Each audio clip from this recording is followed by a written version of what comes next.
You guys, what can I say about this trip I just had to Bali with Reset by Design Wellness? It was amazing. From dealing with the healing aspect and being in community with other women who share similar experiences and also who don't, but seeing the bonds that we created, that was amazing. Just the excursions and all the beautiful things we got to see around Bali and experience, and the accommodations were beautiful. The villa was amazing and we had such a great time. I definitely look forward to going back, hopefully on one of the trips next year, hopefully for Mauritius. But shout out to Ty, Keena, and Bondi. You guys did an amazing job. Ty and Keena with putting the trip together and just making sure that you guys cater to like high expectations. And I love that because I can be a little bit of a bougie travel girl. So I appreciate the level of accommodations and just the types of activities that we did. And Bondi for marketing and putting it out there to your community, because that's how I found it. So thank you, because I'm so thankful that I was able to experience this and hopefully experience more and be part of the sisterhood that came from this, because it seems like it's amazing. And I'm so excited to keep in touch with everyone that I met. You guys have been so great. So can't wait to go back on another trip with Reset by Design Wellness, you guys. Come on in. Come on in. Come on in. Not come on in. Not come. Sorry, y'all. Y'all know I'm weird. Whatever. Hey everybody, what's up? It's your girl BondyBlue. So let's go ahead. Hey everybody, what's up? It's your girl BondyBlue. Okay, follow me on Instagram and let's get into the video. Right? All right, I'm back. Y'all see I'm not ready to take them down yet, so I'm gonna just let them fall on their own. I ain't ready to take them down yet. Okay. What's up? I'm back for the second live of the day. Share my live, please. Like the video, please. Okay. Come on into the room, girl. Because we got to get into a few things. All right. Just a few things. Let's get into a few things.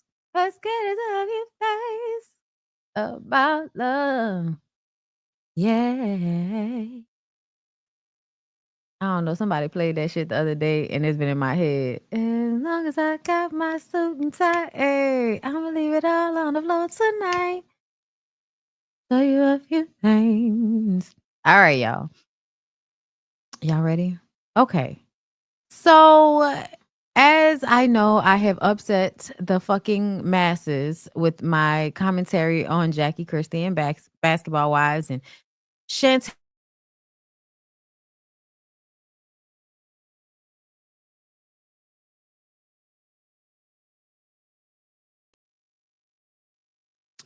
But essentially,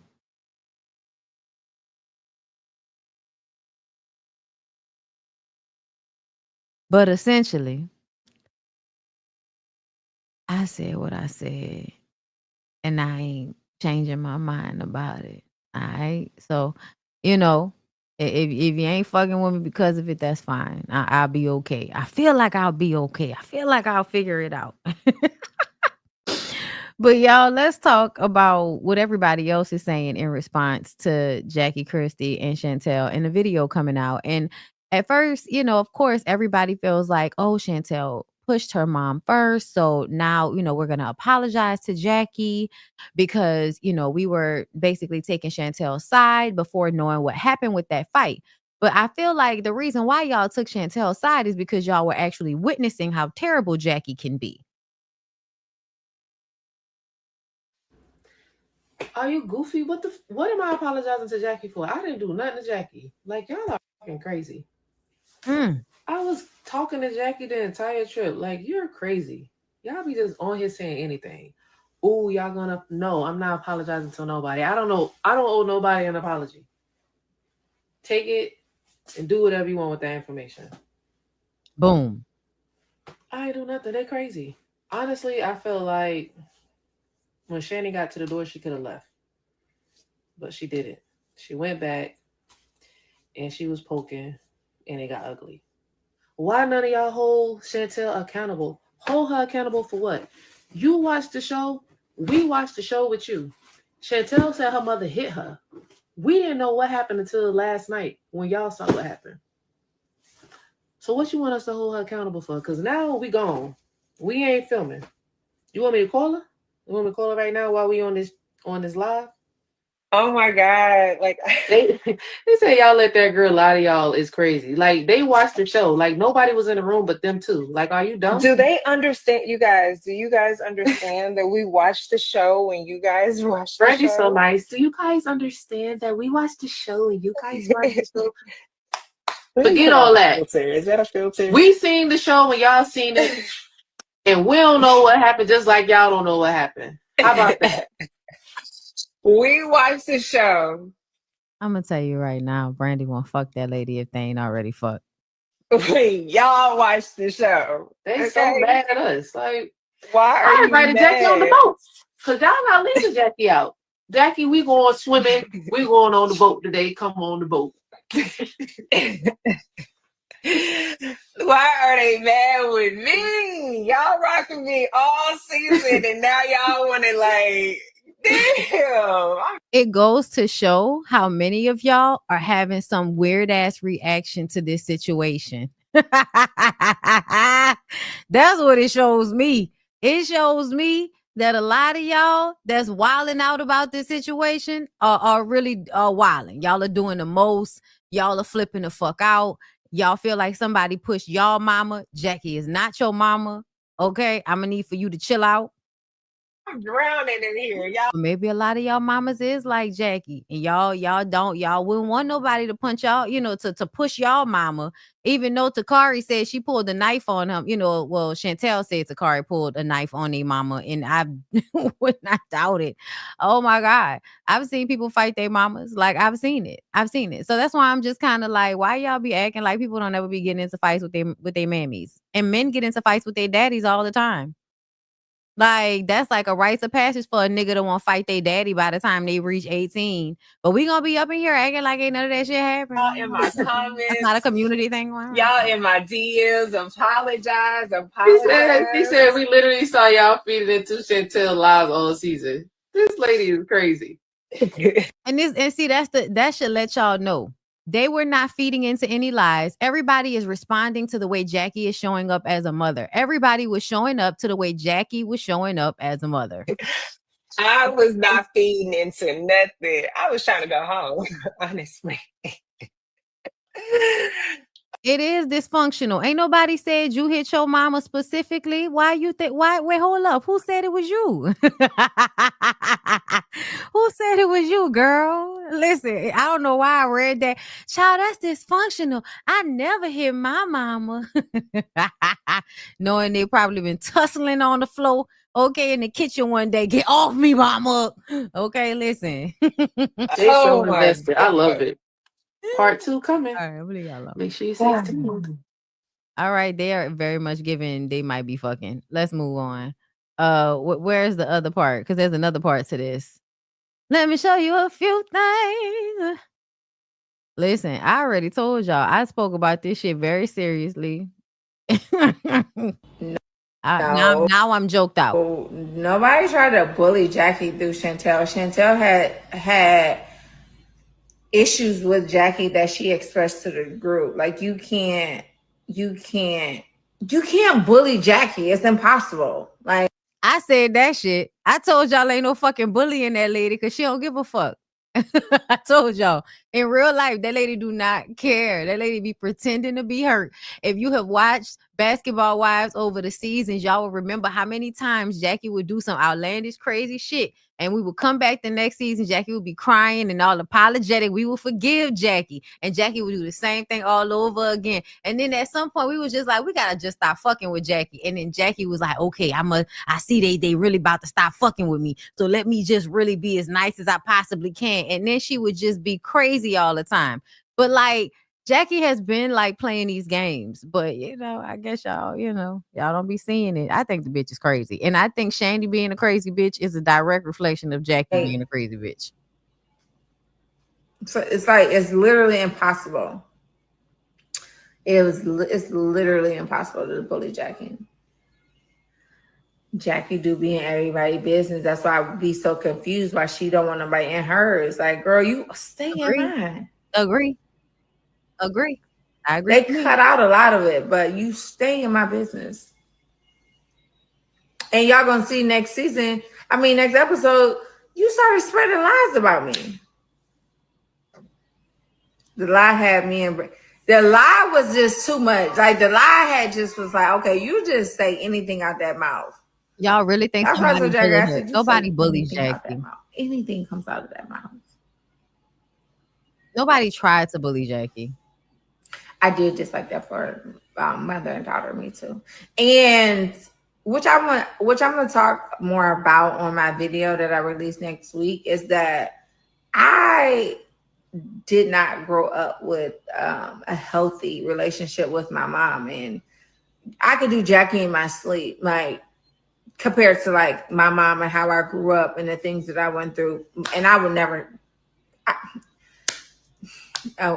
I would never touch my mom. We all say that, girl. We all say that.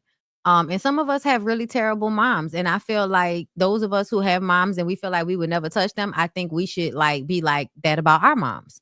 Like, I think we should be like that about our moms. But I think that it's weird for you to apply how you feel about your mom onto somebody else's mom, because bitches do terrible shit to their kids out here, bro. Like, I've been, some of the stories that I have heard and seen, like, a lot of these women don't deserve that respect that y'all put mothers on a pedestal for having. You know what I'm saying? I see a lot of people in the comments saying that y'all tried to force Jackie to speak on her issues within the group, and she clearly stated several times that she's not doing any of that with y'all, and y'all still pressed. But here's the thing. Jackie does the same thing to everybody else when it's their real issues, when it's their personal issues. Like, anytime, like, Jackie's the one that called Evelyn's daughter a builder whore. Like, she was one of the ones that wanted to make sure we was holding Drea accountable for how she was treating her children. Like, come on. Like, I hate the way somebody else could do something. Jackie could do this shit to people every day, all day, and y'all will act like, oh, it's not a big deal. That's just Jackie being Jackie. She's so crazy. And then when people do the shit to her with Chantel, now all of a sudden that's too serious and we shouldn't do this shit on television. But y'all don't feel that way when we watching reality TV or Ian Levon's Aunt Fix My Life. Y'all are perfectly fine watching. Y'all be on Facebook and everybody fucking business. We all like the blogs. Y'all really like to act like this family business shit shouldn't be on Front Street. Man, please. Please. Please. Like, stop with the bullshit. If you don't mind watching people deal with their personal issues on a public forum in any capacity, I don't want to hear that argument from anybody, because that's just weird. Now we just being stupid. M Love Black always, thank you for the super chat. Why don't parents gladly say they will never touch their children? It's weird how happy parents are to fight their children. No, dead ass. Like, I don't care what nobody talking about. If you don't have no type of, like, let me not beat the shit out of you. Like, if you don't have no hold and you just, man, fuck out of here. You wanted to hit them. You wanted to fight. You want to fight your kids. You don't like y'all kids. A lot of y'all didn't really want them fucking kids. Nobody wants to deal with that. I'm going to keep telling y'all because I don't care. You know what I mean? Like, I don't care. You can call me mean. You can call me whatever the fuck you want to call me. I don't care.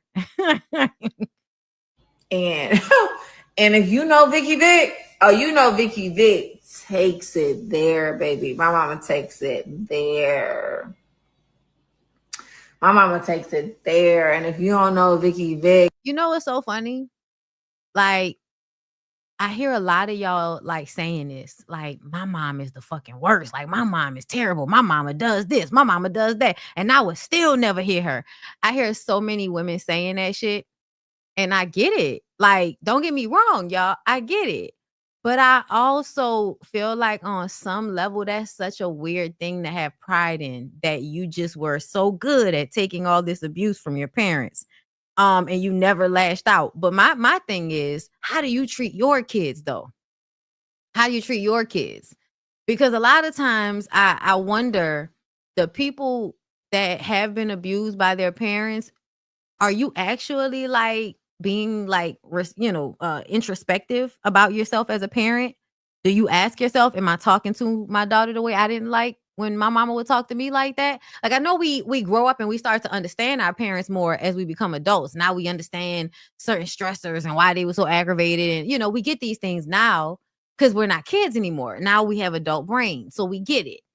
But do you ever like look at your kids and remember what it was to be like them and to be on the other side of someone dictating to you all the time without feeling like they need to explain anything because you just do what I say do because I told you to do it, as if that works forever on people as they're trying to grow older? Like you have to explain shit. And I feel like a lot of times people didn't have the patience to explain anything. So they just want you to go with what they say, like, and just take any old treatment. So I just wonder sometimes, like, do you still be the same type of parent? Are you okay with that abuse? Like, if do y'all still think it's okay to just haul off and hit y'all kids because y'all are angry with them? Do you really think that hitting them is going to teach them something? Like, do you think that hitting them is going to teach them not to do whatever it is that you don't want them to do? I think there is a certain time period where that works, but once they start getting older and understanding things, you hitting them is just only, you hitting them. It's only just the violence. I don't know if it actually teaches them any lesson, because like, what are you hitting them for? Bondi, not all Black moms are abusive. I'm sorry, Jasmine. Do I need to block you? Do I need to block you? Because I'm so confused at where that came from. I don't know. When I said anything about Black, I don't know. Girl. Oh my God. Oh my God. Jasmine, was your mom abusive? Like, what's happening? Because that was like a projection out of nowhere. Oh my God. That's so wow. Like, why would you even say that? Like, who said that? Wow. That's scary, son. Like, that you just threw that out there like that. Like, is that what you heard me say? That's wild, man. Like, that type of projection from somebody would make me like wonder what's going on with them. Cause like, I'm talking to, mothers and stuff, but I don't think I ever said it like that. That's wild, son. I don't know how that happened. Cause I don't think I ever said that. I don't think I ever said that. That's wild. Yo. I mean, I feel like I'm talking specifically about women like Ming here. Ming is talking about her mom. Then you wouldn't even understand. So, and I still wouldn't hit her or push her or I'm like, and my mama, the show main reason is for people to be in everybody's business. Like, the show without conflict and drama does not work. And that's the truth. Like, if you're like, oh, I need everybody to mind their business. You signed up for people to, like, literally the whole point is for you to mind other people's business and to tell your business. So I agree there. It's free game. It's like, it really is. And I try to relate it to y'all in a way that's giving it to y'all like free game. But the way people project onto me is insane. And a lot of the times it makes you not want to like speak on the things. It makes you want to have a very shallow, vapid, oh girl, whatever y'all think, whatever y'all say, like, and let's just move on. Let's just not talk about any of these things because it's just, my God, today. It becomes too much. No, not with mother and daughter, but if mother and daughter have issues, why would you sign up for a show that's strictly about being in your business? Like, this show is not about selling houses. Like, this show is not about, this show is really about Like, reality TV is about the reality of your life. Why I feel like she's slurring low key? Maria Antoinette, thank you for the super chat. Some of us still carry trauma from our first bully from high school. When your mom is your first bully, that hits different. I stand with Chantel. Thank you, love. I appreciate the super chat. Ashley Simone, hey, boo. Thank you for the super chat. My mom bullied me and my grandma bullied her. I'm breaking a cycle with my baby girl. I make sure I'm delicate with her. That's what's up. I appreciate you saying that because I really was like asking that question in an honest way. Like, I feel like my tone usually dictates these things. But yeah, nah, she's So, oh yeah, I think she just high. Okay, she probably had a drink. Shit, she don't lie. Who knows? Girl, you like you at home. And whatever you are going through and experiencing in your life at that present time, that's what reality TV is about. So if you know that it can get, then like, I wouldn't bring my mama on this show. It's too much to unpack. Like, I wouldn't bring my mama on this show to be a cast member. It's too much to unpack. It's too much to unpack. And can you imagine if she was on the show and how you might want to put your fucking hands on her if she had years and years of being on a reality show and framing y'all's relationship in a way that made her look good and made you look bad? Like, y'all don't ask yourselves the questions of what happens once you do get on a reality show. And I think the only people that y'all blame for being on the reality show is Chantel. Y'all feel like Chantel shouldn't have came on the show. Jackie had the option to not come on. And it was brought to my attention that she very much likely might have had a choice in whether she stayed when Chantel was coming. Like, it don't make sense to have Chantel there if Jackie isn't there low key, even though she is a basketball wife. So yeah, I don't know. But I feel like Ming is speaking on the fact that a lot of women, and I saw it from a lot of women in my comments, saying that even though their mothers were abusive or violent towards them, that they would never hit them back. They would never fight them back. And I totally understand that. But I also feel like that is like a result of the dynamic between you and your mother. Like, that's your mom. And that's a result of the abuse and the love and the memories. Like, that's a result of, and also of the socialization of putting your parents on a pedestal in a hierarchy. So no matter how grown you get, they're still able to disrespect you, but you have to bite your tongue and just receive disrespect without any response, right? Some of us experience that with our parents. That's how some parents are. I didn't know I had to say not all in every instance, okay? But I'll remember to keep saying not all in every instance so that no one will pop up and think I'm speaking about all of anything because like nobody is all of the same. Like, that doesn't make any sense, like, right?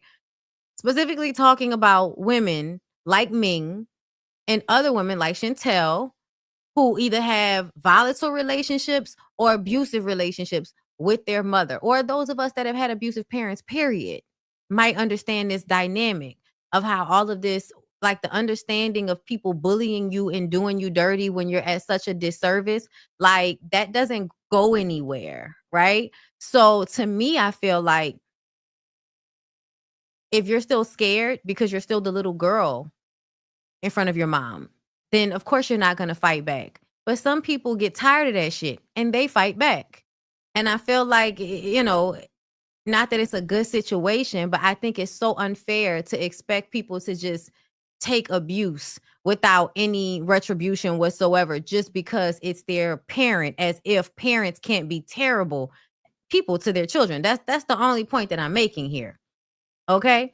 And I do feel like it takes a level of understanding of yourself for real in order to like push yourself away from people and create that distance and go, no contact. That takes a lot.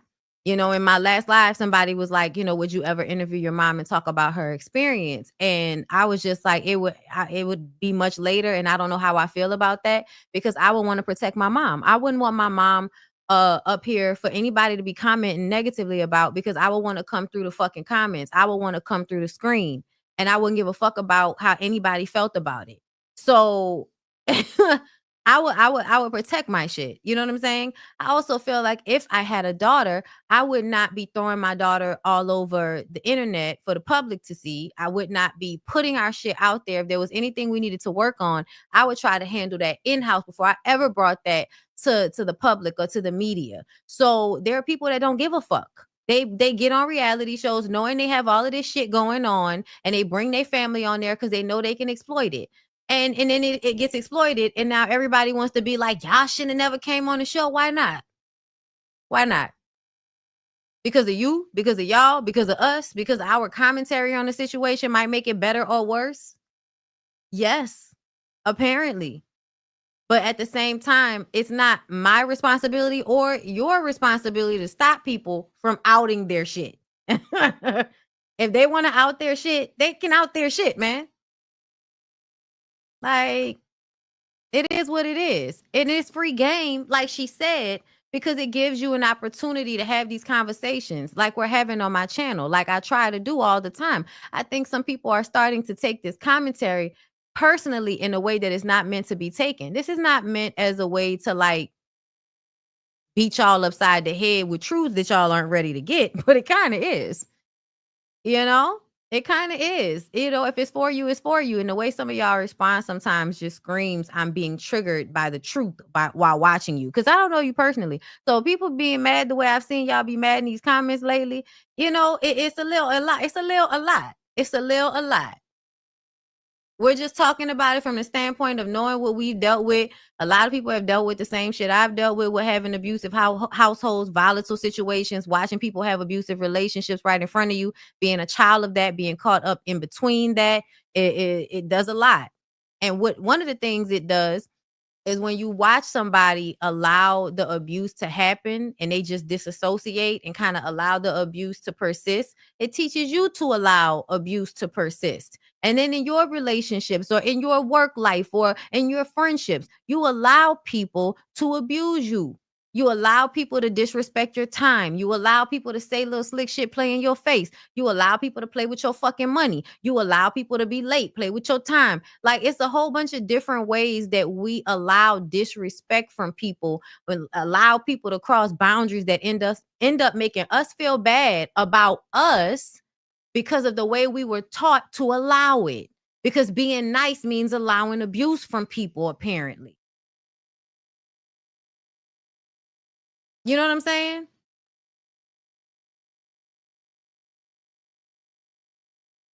Life be lifing, but I'm not your dumping ground. I'm not your dumping ground. I am a human up here doing what I feel like I'm supposed to be doing in a genuine way. I am not a trash bag for y'all's fucking projections and emotions. So when you say shit to me, understand it will bounce back when I want it to bounce back.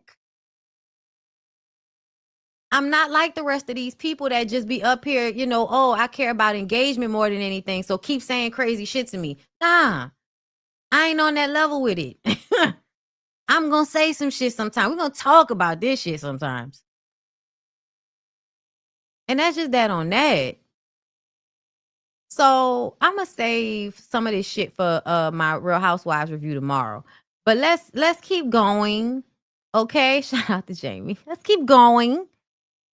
Where do I want to go next? We can go. Y'all wanted to talk about Slim Thug. We can go to Slim Thug next.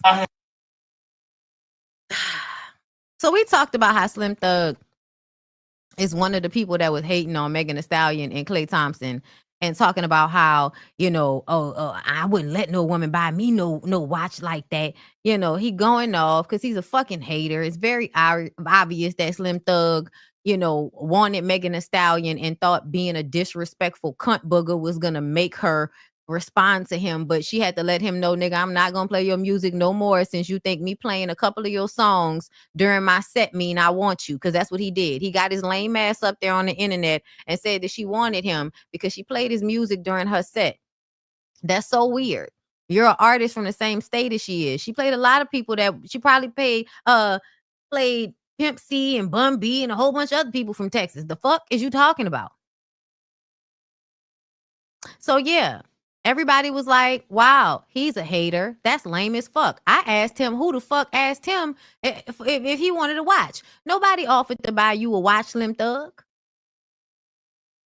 Nobody wanted to buy you a watch, Slim Thug. I have never on my kids actually tried to talk to the stallion. I've hyped her up because she. Oh, you talk shit about her through the internet. That's the same thing. You think she don't see your post just because you're not atting her? And she don't need you to hype her. She's the Houston motherfucking queen, you dumb. Never did I think I want to pay for gifts for a stallion. And she up there with Beyonce, you dumb. Y'all so fucking slow, and y'all be on there talking about me, and you ain't. Y'all talking about, oh, Clay got away. I got more money than you, though. You can't fuck with me. Clay got bread. You can't fuck with me, though. Y'all see me on a vacation every month with somebody in the background talking. You think I'm fucking trying to holler at the stallion, you stupid. And you stupid who think that I'm stalking the stallion. Why the fuck she called me to get in her video? Why the fuck she called me to perform when she came to Houston? This is somebody I have nothing but love for. I would never hate on. I her and Clay happy to see everybody happy. You dumb. That dissolve was hilarious. Child, whenever they actually show the dissolve instead of just a regular cut, it's because they want you to know this nigga been going on and on and on and on and on. Do you not know that her manager is T. Farris? We made still tipping together, you stupid. You think I'm a hate on a nigga, my homeboy motherfucking artist? Yes. Or anything about that, you stupid. Nobody's stupid. Niggas hate no matter who they know, what their position is. They will still hate. They will still be mad if they can't get access to coochie they think they should get access to. I don't know who the fuck you think you talking to, but ain't none of the shit you saying making no sense. It's not. Why are you talking about Clay? Where did I talk about Clay? I said I can't afford to buy gifts that back for girls like that. I know Clay can't. Did I say he can't do it? Or no, you dumb. I wasn't talking about her the whole fucking time.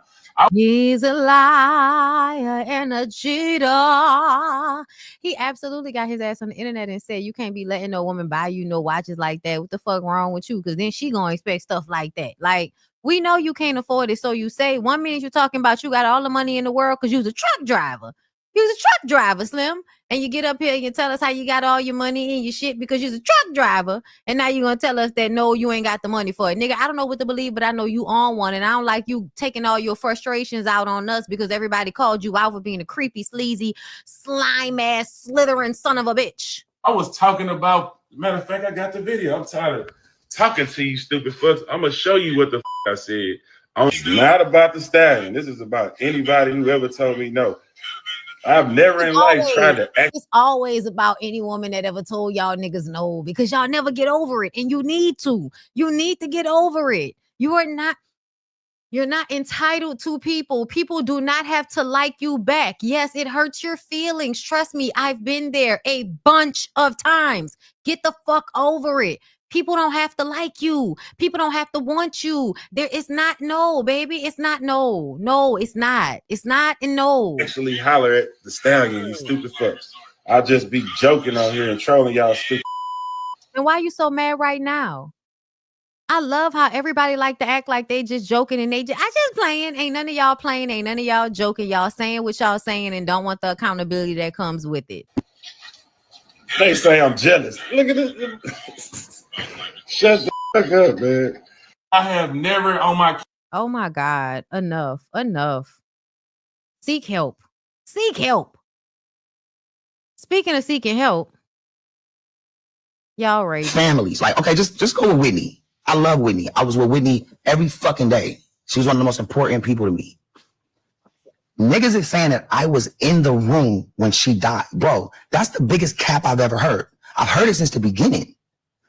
But when you know the truth, why do you have to jump out there and try to tell it to everybody? So I didn't care about what people were saying at first. But I think it's important that you use this platform because one of the things that I was going to hit on is, number one, you mentioned murder, right? That's if you look on all my comments. Yes. Every time I go live, anything, you kill Whitney. Okay. That happens and spam. Now speak your truth on that. Here's the truth. It's not my truth.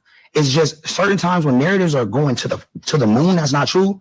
Everybody has you have to go and you have to shut certain things down. Right.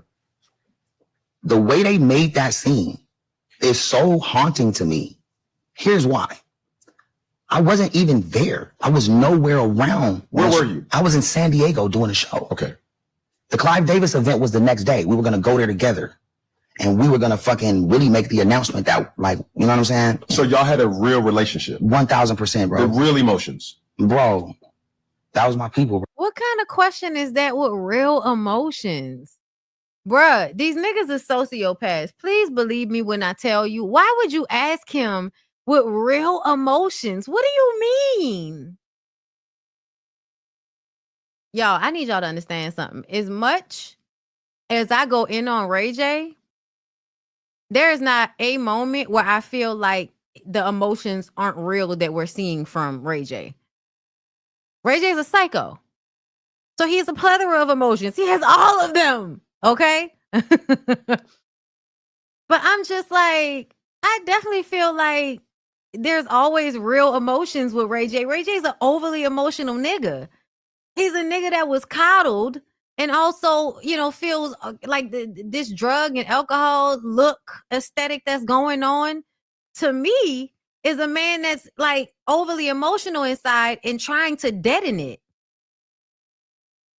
Like he's obviously a tornado on the inside. What do you mean real emotions? And that's another weird ass thing, because it's like, do you think that he didn't have real emotions for Whitney Houston? You think he was fucking Whitney Houston as a gotcha? Like, what's happening? Cam's a sociopath, my nigga. Bro, so that's how it was. Like, I barely speak on Whitney. She's Whitney Houston. Yes. That's Whitney Houston, but she's Whitney to me, right?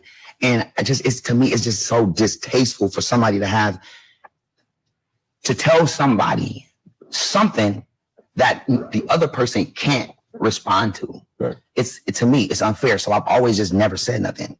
But now that this shit's going everywhere, like, bro, it's just fucking hurtful, bro. Like, when I got back to the hotel, they did not let me up at first until everything was cleared and it was just the family. That's when I was able to go upstairs and see the family. This is you talking like late at night. When I pull up, I got my shoes. I'm ready to go to the event. I just talked to her on the phone.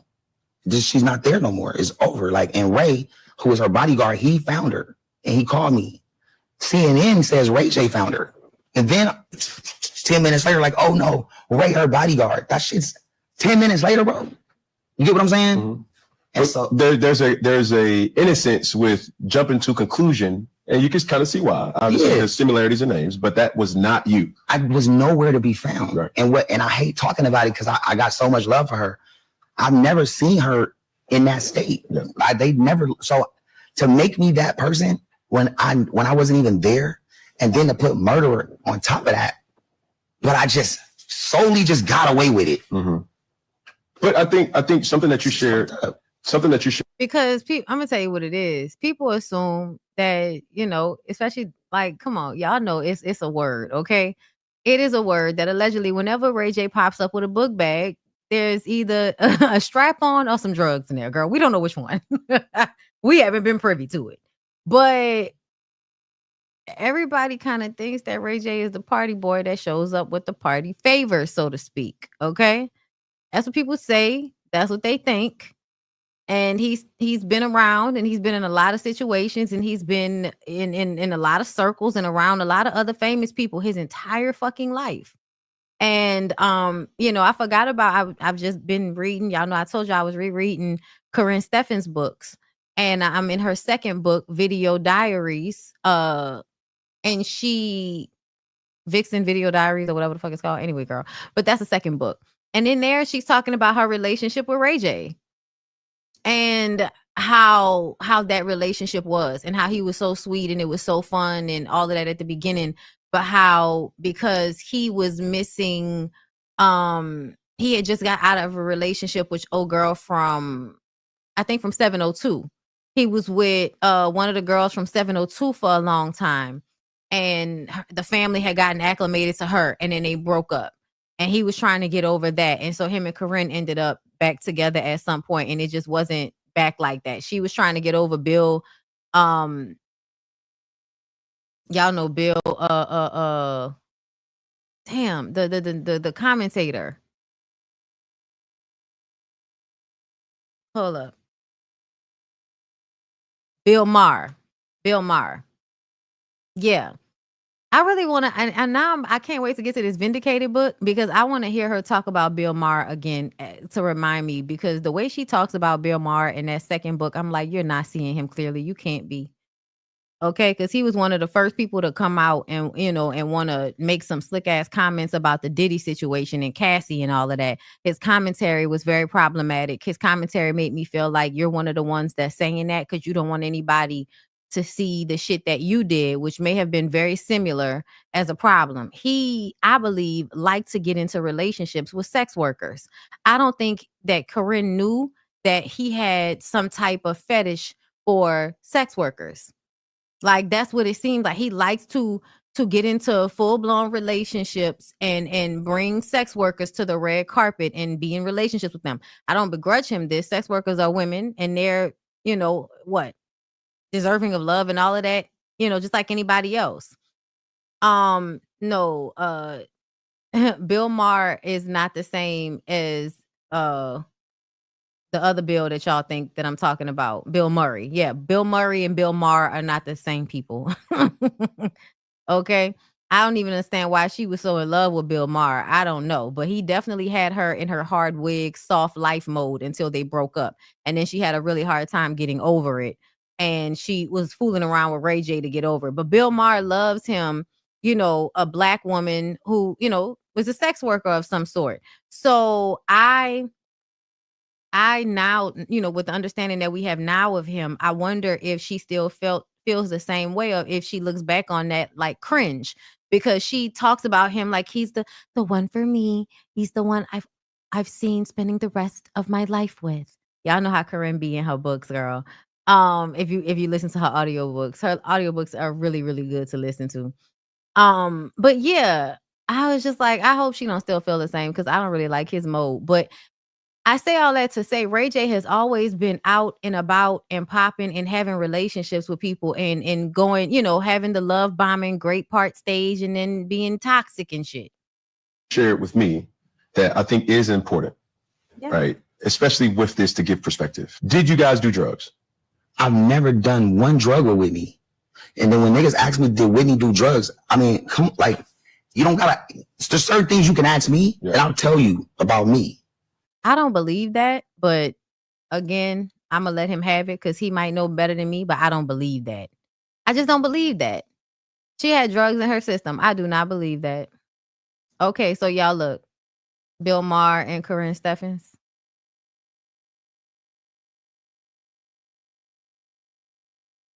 All right. See what I mean? Hard wig. Soft life. Hard wig, soft life. When you're with a white man, you're gonna be somewhere in a bad blonde wig.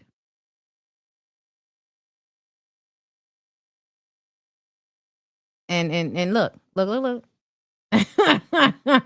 You see the other one here?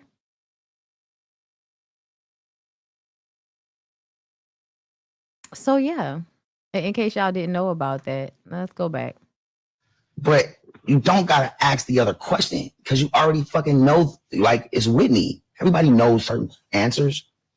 I can tell you about me. Like, I was so fucked up after that shit happened.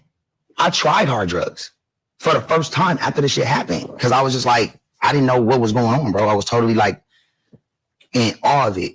Did you ever witness her doing drugs? Whitney? Yes. I don't want to talk about that because then it's like, I can never put it like this. I'm way younger, bro. Mm-hmm. She's in control, bro. She's Whitney. She's a boss. And so to make me the big dog, I'm not the big dog, bro. I'm the little nigga, bro. I'm the little homie. Well, how did you guys even meet? Like, take us through the good time, right? Like, it was nothing but good times. Yeah. It was nothing so but how did the Whitney and Ray J thing become a thing? Because it just because we just started bonding, bro, like in Miami. But Whitney was Brandy's idol. That's all Brandy listened to. She fucking worshiped Whitney. She loved her and she emulated everything around her. You know what I'm saying? Mm-hmm. So I like Whitney too. Then I felt the same way, just different. Then when I seen her, I went there, and that's how it happened. And then we was locked in for a long time, bro. Karrine and Whitney must have had a lot of shit in common because I feel like they both was fucking with some of the same niggas around the same time. Because not only was Whitney and Karrine messing with Ray J, they both, of course, was with Bobby Brown. And so, did the public know about? They knew about it for sure. They saw us everywhere. But we was gonna make it official the night she passed, bro. So, we didn't get a chance to, and I was on my way back and just never saw her again, bro. And then like now you wake up to like I did that. All right, my nigga, just let it. Honestly, I don't think he did it. I believe it's a possibility he might have like given her what she had, but I doubt it. But people do feel like he was a duffel bag boy. And if he was a duffel bag boy and she got something that wasn't good, you know what I mean? It could have been anything. Who knows? Kimmy Kim, thank you for the super chat, laughing my ass off. I thought that's who you were talking about. I just can't see it. Like, what did she see in him? When I tell y'all the way she talks about him being the perfect man in her book is wild to me. It's wild to me. I literally feel like I need to like start doing maybe like audiobook listen alongs or some shit. I don't know how that will work out on YouTube, but I swear, you know, like, cause I would love to listen to it and then stop and pause and shit with y'all. Oh yeah, no, I definitely feel like he cared about her. I don't, if it did happen, I don't think it was on purpose. And I do feel like it did a level of damage to him, but I also on some level feel like he intentionally got with her as a way to one up Brandy. That's what it felt like. That's what people say. People say that he might have been, you know, the one to give her whatever it was that she had, but we don't know if that's true or not. So I'm not going to say that, but that's what people say. Go until it just keep going. Then you watching the Diddy trial. And then the lady's like, yo, so you had a drug dealer. Now I'm just watching like everybody else. Reading the manuscript. Ray J was your drug dealer, huh? Was Ray J your drug dealer? Just pick my name out the fucking raffle with no substance or nothing to it. Just threw it out there. The girl on the stand, I don't even know her name. She was confused. Everybody was confused. When that court let out, is when all this shit with Whitney came back. Now Ray J's a drug dealer. I tried to go to a couple of award shows, respectful award shows, bro. They didn't even let me in, bro. And the security didn't want to tell me. So they was like telling my people and they didn't want to look me in the eye as if I was going. But Ray J, I'm going to tell you, if you hadn't been acting the way you've been acting, then this wouldn't be an issue. If you weren't acting the way you've been acting, I feel like you would have plausible deniability for all of this shit. But the truth of the matter is, not only have you been moving through Hollywood like this for years, the way you moving now in the industry absolutely makes people think there's validity to all of this shit. The way you was moving with the Zeus Network girls, you know what I'm saying? The way it does seem like you are always inebriated on something. You can't keep stealing this fucking interview. And you're getting older now. So the lines between hiding it and letting it all fall out of the fucking closet are getting thinner and thinner and thinner, as they do with everybody. As people get older, it gets harder and harder to keep these things to themselves. But they be carrying so much fucking trauma and so much fucked up shit that they've done, the fucked up things that have been done to them. And they start to drink and drug, trying to get rid of the thoughts because they don't have time to process. You got to make money and you can't be weak and all of this stupid shit y'all tell yourselves. And so you start to like basically crack from the inside out. But to me, he's always been in some type of competition with Brandy. Do I think he loves Brandy? Absolutely. He adores her. But it's a fine line. It's a fine line between I love and adore my sister, but I feel like she ruined my childhood because if she wasn't famous, then mommy and daddy would have spent more time with me. The way he always drags her in things, it feels like he's purposefully trying to embarrass her, purposefully trying to embarrass their family because he's angry. It does feel like something happened and nobody was around. And because Ray J was a cute kid. Ray J was such a cute kid. And y'all, whenever there are cute kids, I always feel like there's always somebody around trying to fuck with cute kids. I don't know why, but that's just what it is. And Ray J was adorable. And it gave that y'all left him alone a lot. He was acting like a grown man at 18. So I definitely feel like there is a possibility that somebody could have done something because he was not really covered the way he should have been. And there may have been I don't perceive it as abuse because it might have been a woman. And then I don't perceive it as abuse, but I'm still angry. Think about the way he disrespects women with such venom and anger, even when the women haven't done anything to him for him to be that way. I always think about the way he handled Tierra Marie, the way he handled Princess. There's this venom, like this, I want to hurt you. And it feels like it comes from somebody else hurt you. At first, we would think it was because, oh, your mom, mom's kind of mean. She didn't stick around to coddle you because she's Brandy's manager and she got to make sure ain't nobody trying to fuck on Brandy. But it does seem as if there can be a underlying something happened to me. Y'all were never there. I fucking hate y'all, but I need y'all and I love y'all. So I can't really hate y'all. So I'm going to act out in all of these other ways to indirectly embarrass you, to indirectly show that you weren't great parents. Because if you were great parents, why would I be acting like this? Like, Ray J is extremely smart and everything that he does feels like something he's thought about already. None of it feels off the clutch. Like, none of it feels like it's something he didn't think about first. Even if it's a fucked up thing, even if it's a wild thing, even if it's a reckless thing, I always feel like Ray J thought about what he was going to do ahead of time and decided that he could explain it away. Like, it'll be worth it in some way because all press is good press. You know what I'm saying? That type of shit. Yeah. So he spoke about it before. Oh, I'm sure he did. Niggas be talking. Whitney was the older woman that turned Ray J out. No, she wasn't. I'm gonna have to tell you because Karrine was fucking with Ray J when Ray J was 18.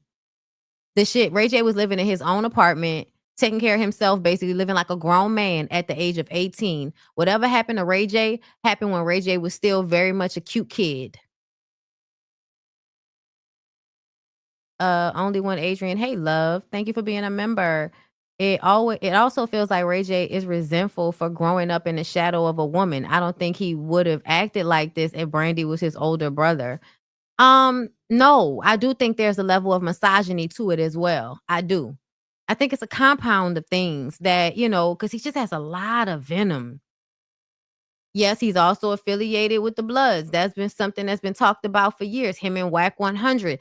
That's another thing, y'all. Let's go to that. I think he was done talking. Wack I think I saved a clip of Wack 100 talking about how they have beef now. Now, if y'all know anything about the two of them, they've been click tight for years because of their gang affiliation. And now, I believe Wack 100 came out and said that there was some funny style shit with some money that Wack didn't get paid or something like that. I thought I saved it. My mind must have consciously been like, no, girl, we don't give a fuck about Wack 100. Don't save that. Hold up, let me go look. But yeah,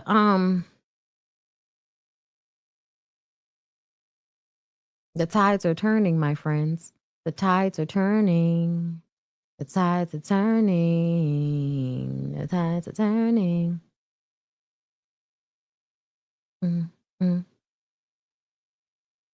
Da, da, da, da, da, da. I'm trying to find it. It's got to be on here somewhere. Maybe I passed it up. Child, either way, y'all, I really don't care about Wack 100 all of that much. But I did want to play that clip because I feel like it was basically talking about how them niggas got beef now. And I remember thinking to myself, well, it was only a matter of time.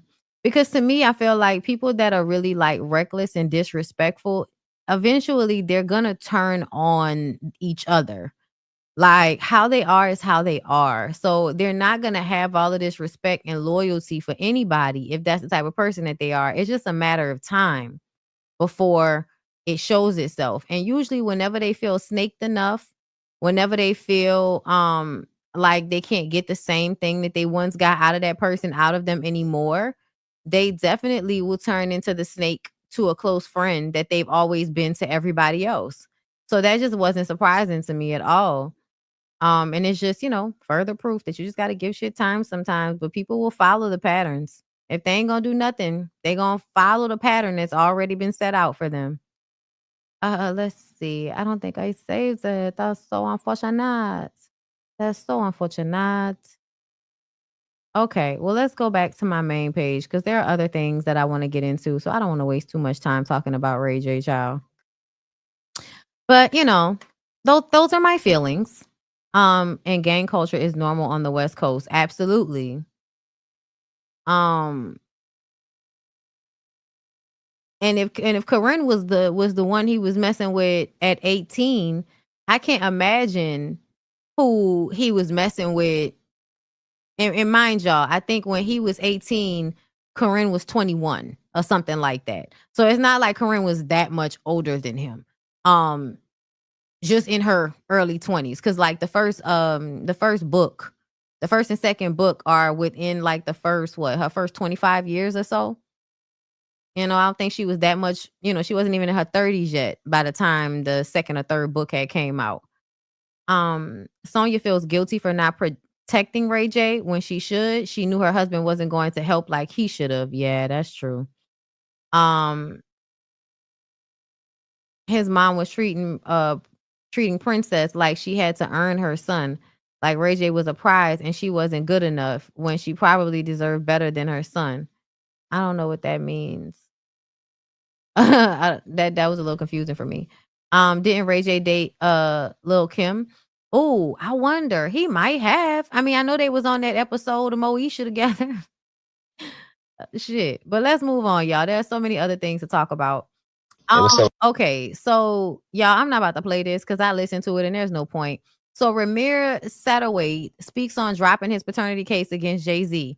Y'all know this is a young man that's been trying to prove for years that he was Jay-Z's son because they look alike, as if a lot of black people don't look like this.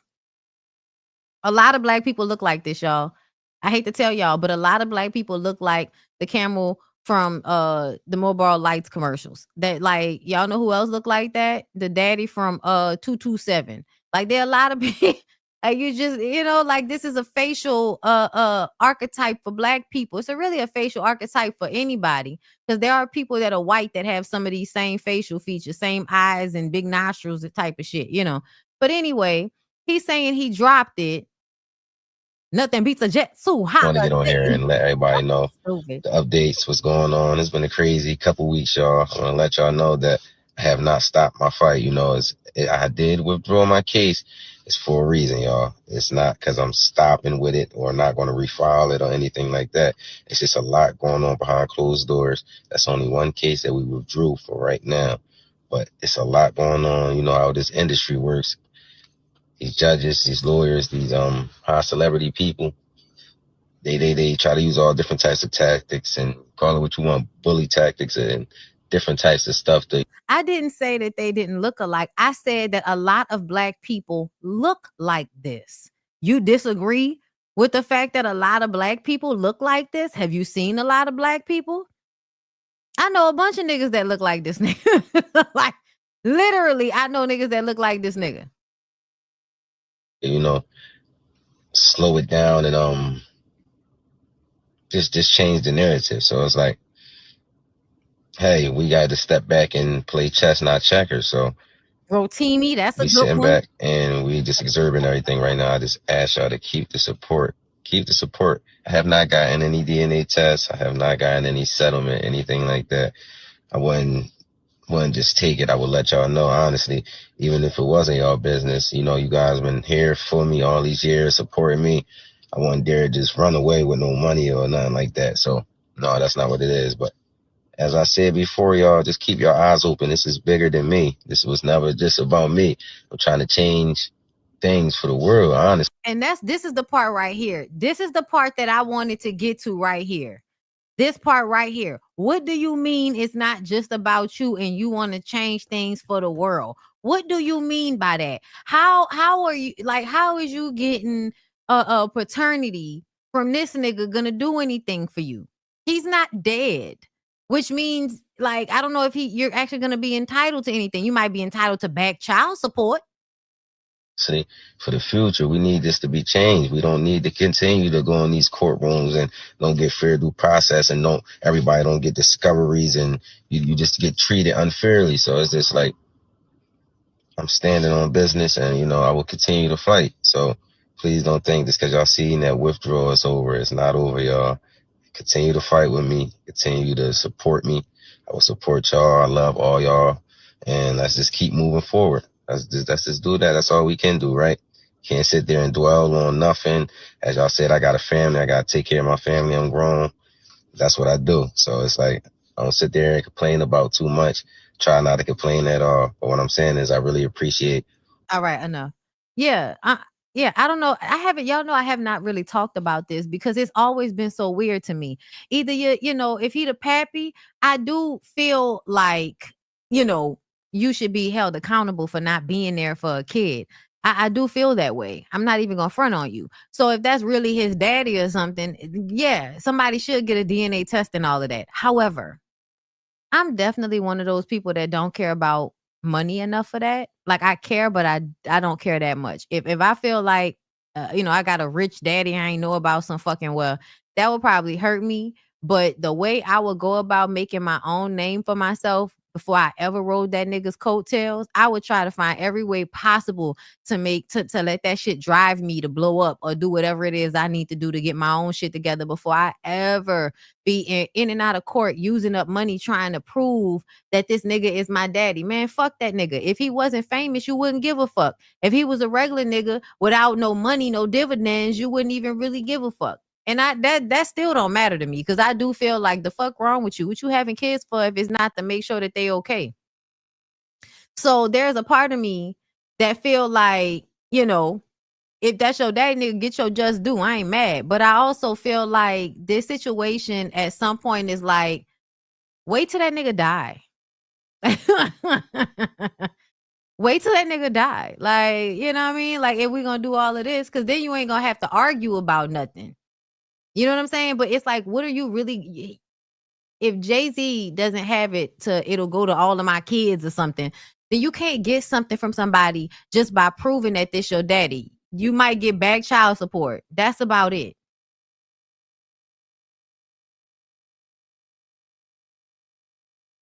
You think he's doing it for his mom's sake? His mom's deceased. Jay-Z refusing to do the test has always been odd to me. Me too. I definitely feel like that's been like a weird thing, a weird part of this. Why the daughter didn't? She is living in a $1.7 million home. Who? What daughter? Who? There are many men who are on birth certificates that paid child support whom later found out they were not the father. So it's still possible. Exactly. I'm not saying it's not possible, y'all. I'm not saying it's not possible. I'm just saying I feel like I don't know if I would continue to keep trying to make this happen. I don't know if I would continue to keep trying to make this happen. I would just rather wait for the nigga to die. Let's see. If I didn't sleep with his mama, I ain't taking no test either. Same. It don't matter how many times Jay say out his mouth he has no other kids. It'll take Blue taking a test when she's old and Jay-Z is gone. That's what I would feel. That's why I said that daughter looked like him too. It may be harder to prove after Jay-Z passes. Not really. They got kids and shit, right? All they gotta do is do a DNA test with one of these kids.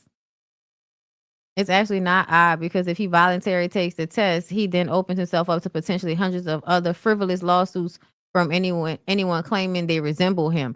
Yeah, now, but like way back in the day, I feel like it's been going on for a long ass time. So I did feel like back in the day, why didn't you take the test? That's what I felt. Now, absolutely not. Now I definitely get why he's not doing it now. But like initially, You believe he genuinely believes he's his father. I don't know how I react if I was in his shoes. I respect him handling however he sees fit. I don't know if I can say that.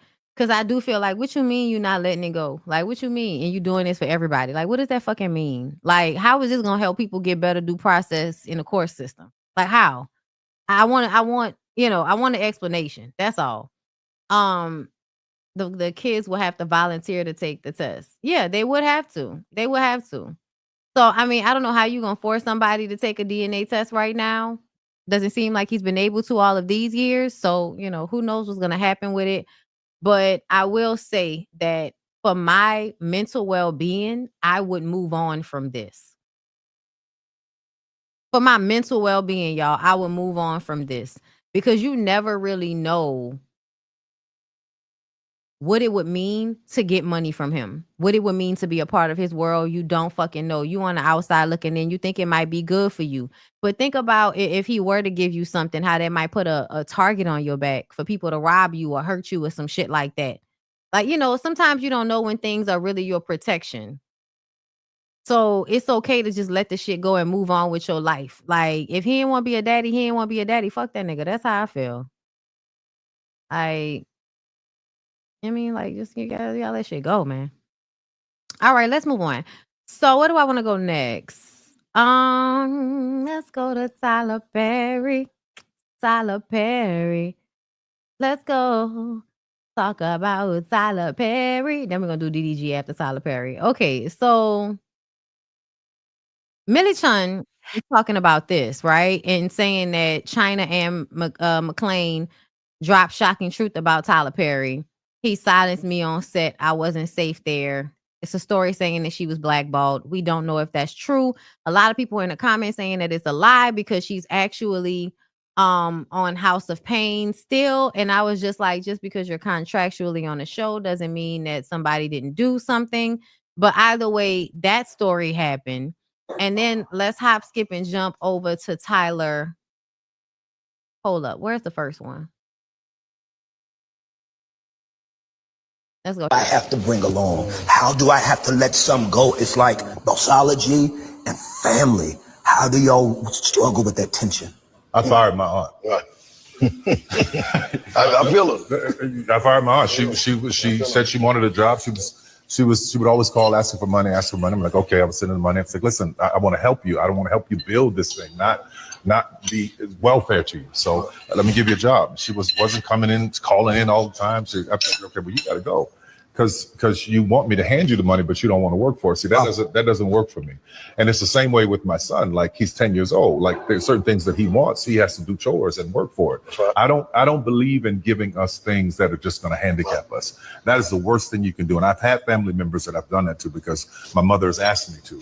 And when she passed away in 2009, I sent all of them letters saying, listen, you got 60 days to become gainfully employed because I'm not going to keep supporting you like this. Are you serious? 100%. They all got jobs. Yep. And it wasn't even jobs where they're making a lot of money, but it was a job. It was something else for them to do, to feel some pride in. Right. That's the same thing I would want somebody to do for me. But do you still get like the backsplash from that? You know, you said they wasn't making a lot of money, then they could look at you and say, well, why not? I can't have more? Why am I working next to somebody to make more? I have family members got mad at me because I wouldn't give them $1 million. You know, and I asked Jay this question because I'm actually going through that right now. So here's the thing, y'all. We played this already, and I'm glad I went back through it because the way he wanted so bad to tell y'all, I fired my auntie. Yeah, I fired that bitch. I don't know, y'all. And this is just me, y'all, you know, because you can't tell nobody what to do with their money. But this is just me talking, okay? This is just conversation. Please calm the fuck down. Isn't he a billionaire? Do y'all know how much money $1 billion is? I get what he's saying because I do feel like your family members, especially your poor family members, can be just, oh my God, trying to suck the life out of you, always asking you for money like you some endless well. But at the same time, my nigga, do you know how much money $1 billion is? Like, it's a lot of money. It's, to me, I think the way he's talking is like when somebody is a football player or a basketball player and they might be worth $10 to $20 million or something like that, and they can't keep giving to everybody in their family because they're going to go broke. That's not the same thing as being worth 10, 100 million, which is $1 billion. Like, that's a lot. That's a lot of money. He's a billionaire in assets, my guy.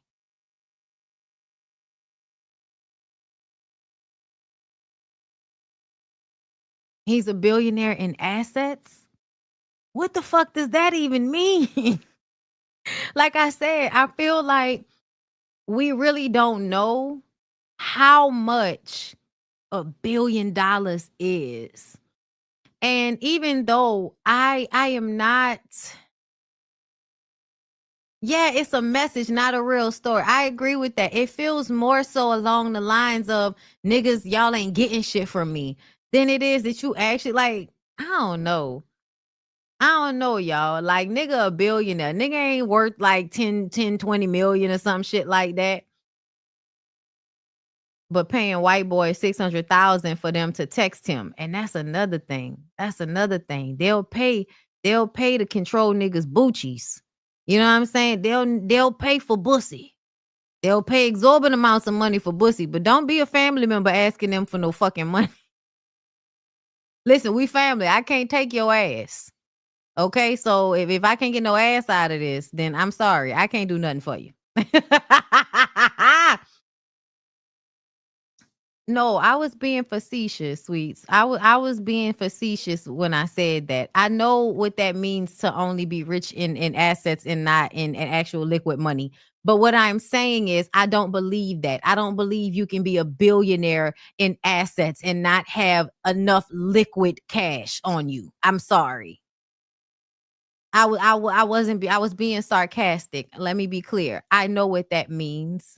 But I feel like there's no way a motherfucker is a billionaire just in assets. And it's like, I got all of that, I got all that tied up in a business. Like, what?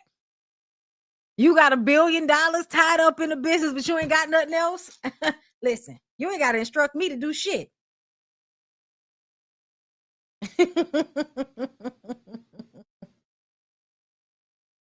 I don't know everything. No, I don't know everything. I'll tell y'all, I do not know everything, bitch, but I did know that. Cause he got enough liquid assets to be paying motherfuckers off to stay quiet. I know that. Tyler be creeping me out, y'all. Anytime somebody is coloring their hair and their beard and they supposed to have a little grade of that shit, you are scaring me. You're scaring me, Tyler. So that was this part. Then hold up. There's another part. Here we go. This deal with Ryan Coogler, everybody's talking about the Sinners deal. Oh my God, he got this amazing deal. Listen, I called that brother up, as I did a lot of them. I called him up after Black Panther and I said, listen, here is how you do it. The deal that he has, my first movie, it'll be 20 years this year from God Remember. Congratulations. Thank you. Congratulations. I called him up and said, here is how you do that deal. And to see that they were able to pull it off, I applaud him, man. I'm excited for him. That's right. Because that's what it's about, holding on to the ownership. That's what changes it. This deal with Ryan Coogler, everybody's talking about. Okay, so can I tell y'all what I read from this? And I'm going to preface this with, I could be wrong, motherfuckers. I could be wrong. I'm open to being wrong. But what it felt like for me as I'm watching him talk, everybody wants to talk about how great Ryan Coogler is, that he's making real movies, not like my movies, but they don't know. I called that nigga and I told him how to get the most out of the studio. I helped him just like I help all of the rest of them niggas, no matter how they talk about me, because I like pussy.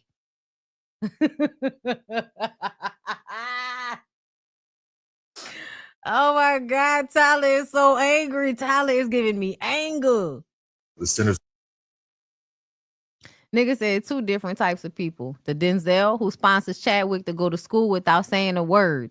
And the Tyler Perry that sees Ryan Coogler being celebrated and immediately lets you know that I coached him and gave him the playbook. I been did. I feel like no matter how much, it's like it's no matter how much he be trying to manipulate people into seeing him a certain way, we still be seeing him. And he be getting mad. I'm sorry. Unpopular opinion. There's an unspoken rule of thumb where you shouldn't really share the unseen details of your experience with someone else. They tell it themselves first. Feel like that applies here. I understand the intention behind it and it being a good example for the industry, but it shouldn't have been told from the other. It should have been told from the other people. Meaning that Ryan Coogler should have been the one to say, Tyler Perry actually really helped me with this.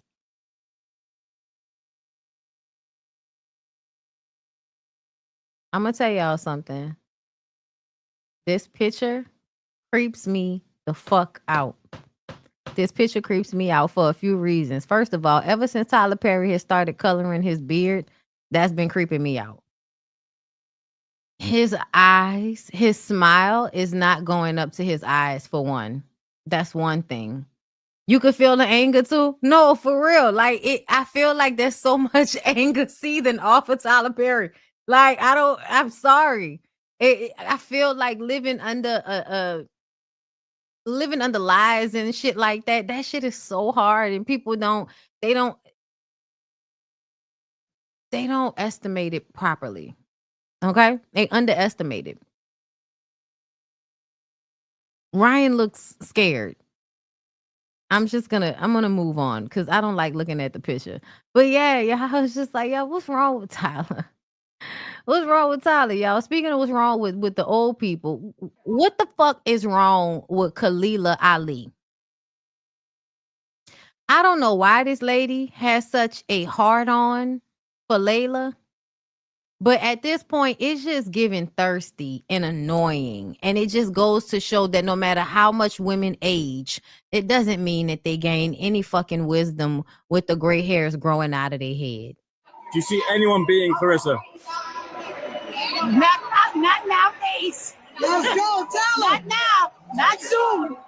There's one big fight, of course, with Layla. Do you think that's going to happen? Carissa's a bulldog. Left one, say it again. She's a bulldog.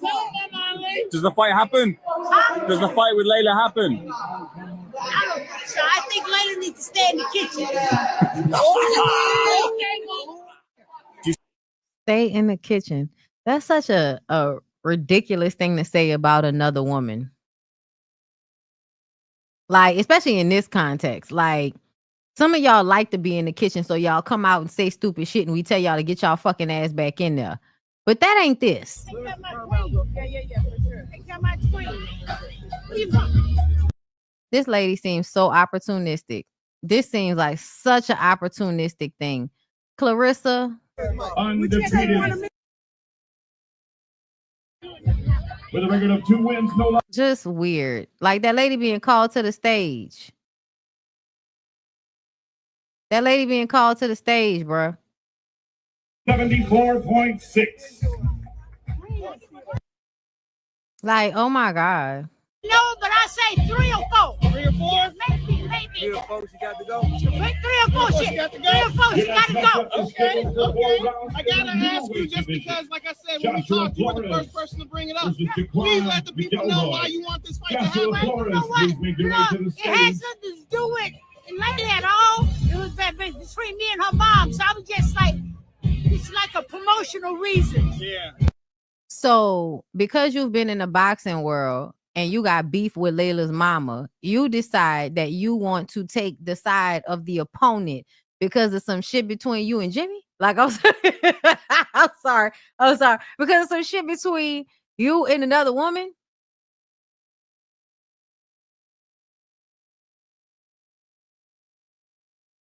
You don't know, man. You just think you know, man. They ain't got nothing to do with what we talking about, man. We talking about this drinking and drug shit before. You said you was gonna calm down. Like, what the fuck is going on, bro? This is so sad.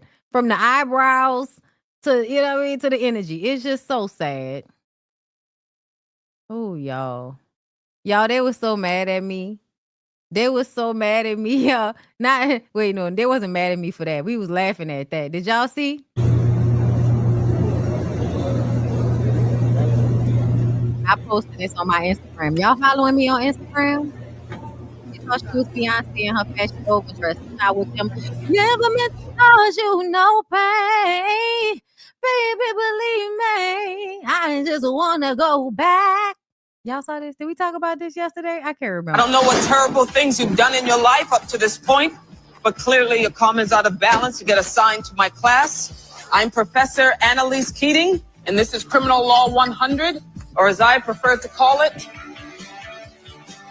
Bro, I cannot. I'm sorry. If I played it before, I'm sorry. I can't remember. I've been making too many videos. But my God today. All right, y'all. Let's move on. Let's go to DDG. DVD, CDs, Masterpiece, Charlie's Angels ass nigga. Y'all, listen, y'all be ready to pop out for this nigga. So first of all, he's always streaming, so they post shit. This is one of the things I saw. How are you? Good. How was your 24-hour stream? It's great. What do you guys think tonight? I don't know yet. Okay, do you want to text me? Y'all want to text you? I ain't gonna lie, I barely be checking my messages. Get his number. Okay. Yeah. That's embarrassing as fuck. I don't know who this woman is, but she should be ashamed of herself. She looked much older than him, but still, what the fuck? Then there was this one. Yeah, like money to the card so I can pay for it. But like that's not to order it on the DoorDash. But we were just trying to add to that and pay for it anyway. Yeah. They're gonna You don't got 130 on your card? I have 130 on my card. But not like 150. No.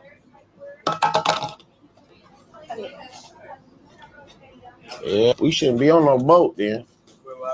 We need to start looking at job. I'm gonna send it to you. What's your number? I will pay for it. It's just can we not add our shit on there? But if the card ain't gonna go through, maybe we shouldn't use your account. That's the disconnect though. You don't put. Yeah, like money. This was funny as fuck. Oh, okay. Y'all can tell me what was funny about it, because they just put up the clip. And the way they put up the clip, and everybody start going in on the girl talking about you on the boat, but you ain't got no money and all of this. And I'm like, first of all, you're a beautiful girl that is on a streamer's stream. If she getting paid to stream, then y'all should be paying for the fucking food. What kind of rig shop y'all working over there? It's called per diem, bitch. Y'all ain't got enough money to pay for food over there. Streamers, y'all got all that fucking money, but y'all know nothing about no per diem. And I feel like disrespectful, ugly niggas is paying for pretty women to be around. Y'all can at least pay for their food. Sound like to me, she was ordering some food for her and her friend, and y'all wanted to add shit to her card, but she ain't got enough money to put all you niggas shit on her card. And now she got to explain that on live, which is trying to be embarrassing to some 20-something-year-old girl that's on a fucking yacht with a bunch of niggas that's acting like they got money. This how you know y'all is some new niggas. Because what kind of shit is this? You don't invite no bitch on no boat and then ask her to pay for the food. Kind of weak ass shit is that? All these niggas need to be embarrassed. Maybe we shouldn't use her account. You fucking think? Order your own food. You bums. Oh my God. The fuck? I ain't like this, because I feel like y'all only want to embarrass the dark-skinned girls. Y'all want to embarrass a brown-skinned or a dark-skinned girl, but then with the Mexican girl, the Ortiz girl, you up there opening up your pocket every time you turn around, even when the girl didn't ask you to and told you she would pay for it. Right? Wendy Ortiz spending all his little fucking money on Wendy Ortiz, and she ain't have to ask and told him that she had it. But y'all asking a black girl to put y'all food on her account. To the card so I can pay for it. But like that's not to order it on the DoorDash. But We'll we were put the just order trying in. to add to. Yes, and it requires money for it to go through. Are y'all niggas slow or what? Or was y'all trying to get that girl to pay for y'all food? Y'all niggas is some bums. Even if y'all do have money, y'all ain't using it right. Y'all ain't using it right. Then I had motherfuckers arguing with me back and forth on the internet this morning because y'all just like to argue with people. Look, 38 comments so we can argue about what I said. They're getting mad at me. What they say? They say, tell them, man. But what? Nigga, why can't I throw some fucking seafood in the sea? It's there. It's dead crabs at the bottom of... Man, I ain't finna sit here and argue with y'all. Cancel me, please. The fuck? Y'all niggas too goddamn sensitive. So, I looked it up, right? And apparently whenever you say you Google something, people like, you still, at your big age, you still using Google like it's a fact? Bitch, shut your dumb ass up. I'm going to believe Google before I believe you. Before I believe these motherfucking comments. So I Googled it. Okay? Is it bad to throw food in the ocean? That because it was food. It wasn't just, it looked like it was a whole plate of food on there. Okay? It says nutrients from food waste irresponsibly deposited into the ocean can cause eutrophication, a process in which high nutrient concentration in water causes algae bloom. That's one of the first things I saw. That was one of the first things I saw. But y'all said don't go to Google. Okay. You can go to a whole bunch of websites that tell you about how you can't just toss food in the fucking ocean because, first of all, and this is another thing they did not understand from what I was saying, how food waste impacts the ocean is not it. There was another one that I read. Let me see. Did it show up on my Google AI shit? Yes, throwing food into the ocean is generally considered harmful to the environment and marine life, disrupts the natural food chain, bioaccumulation of toxins. And they think because he's throwing crab into the ocean, that means it's not bad for the ocean. However, it's cooked food. Whether you want to believe it or not, it's cooked food. And cooked food emits different chemical properties than fresh food. So yes, dead fresh crabs being on the bottom of the ocean won't bother anything. But a whole bunch of special types of fish eating up dead crab that's been cooked and seasoned with food made all over the place. You don't know where they got this. You know what I'm saying? Yeah, y'all don't. I know that's why I don't use ChatGPT anymore. This is just Google, child. And I took ChatGPT off my phone because I found out how it was fucking up the water in certain areas. Not even just Mississippi. In other places, it's fucking up the water because it takes a lot of energy. And I was like, oh, I don't want to be responsible for that. And I can't do everything. Like, we still got these problematic ass cell phones that I make, computer shit that I make my living off of. But I can do what I can, bitch. And I'm sorry. As my comment says, I can't stand littering. Somebody threw a piece of paper outside their car in front of me yesterday, and I wanted to hit them hoes. Like, I really don't like when people litter because I go to places, I go to other countries, and you see how beautiful places are, but people just throw trash everywhere. And people do the same thing here in the States. It's just that they have it, more mechanized for that shit to be cleaned up. But in certain places, they don't. I do not like the way y'all don't give a fuck about where y'all live. I don't like the fact that y'all leave trash all over y'all neighborhoods, that y'all just throw shit on the street. Like, I understand when we was kids, but now that I am older, I really don't like when people just throw shit on the ground. I just don't. I do care about the planet. It is that deep to me. I do care. I'm sorry.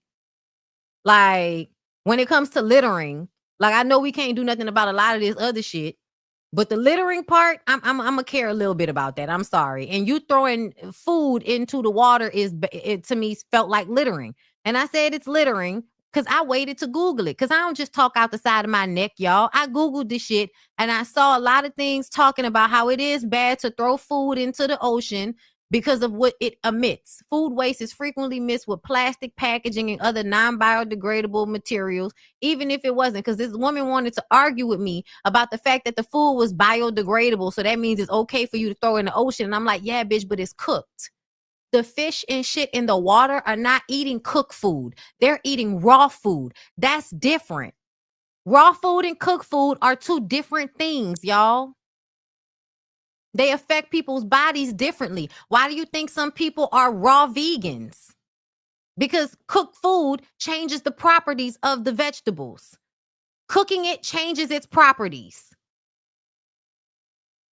So, yeah, him throwing that food in the fucking ocean annoyed me. And so I looked it up and I said, it is littering. A simple Google search will tell you this has negative effects on the water's ecosystem, but who cares about the ocean? It's more important to give grace to a streamer that doesn't give a fuck about anything. That's my comment. They in the comments arguing with me about why it's okay because food is biodegradable. And I said, I didn't even say anything about it being biodegradable, bitch. It's biodegradable and fish eat it. If you were a fish, you would know this. Okay, this is okay. So if I was a fisher, I would know that this is okay. They were so mad about my comment. I was actually like, that's not what Google say, bitch. And I'd rather believe Google before I believe your ass. Look. So there aren't already crabs down there? Not cooked ones, bitch. And then the way they were talking to me about, they were so upset. And I was like, you know, what's the point of y'all? Are y'all this, like, y'all want to defend DDG so bad? And then it was some people that was like, I don't even watch him. I don't want to defend him. I'm just saying everybody is acting like it's such a big deal. I said, well, I'm just commenting just like everybody else, bitch. Like, what's the problem? Like, why are you so upset? Why I can't comment and say how I feel about people littering? I don't like littering. The fuck? You grown still thinking Google is the place for facts? They thought they ate with that one.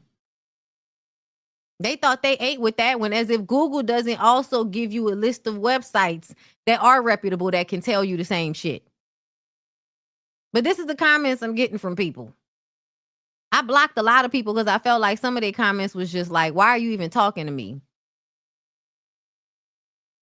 But a lot of them were just upset that I said anything. Like I wasn't, like I'm making it a big deal just because I said I don't like this shit and it's not good for the environment, but who gives a fuck, right? Y'all still mad. I said who gives a fuck and y'all still want to argue with somebody. I blocked a whole bunch of people.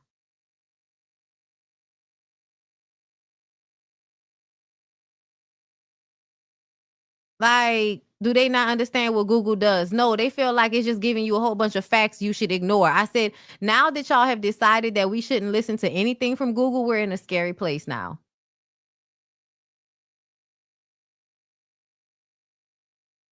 And where do they get their facts? It damn sure ain't books, because these hoes don't read books. Okay? I was like, what the fuck?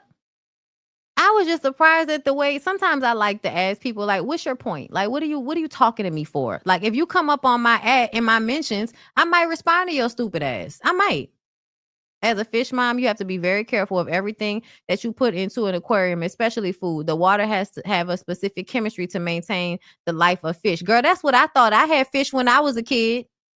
So I remembered you had to be very careful about what you threw in the fucking water. Like, I thought it was just me, girl. Those are the children left behind. Using iPhones isn't good for the environment, but you use one. Stop playing the moral high ground about some crabs.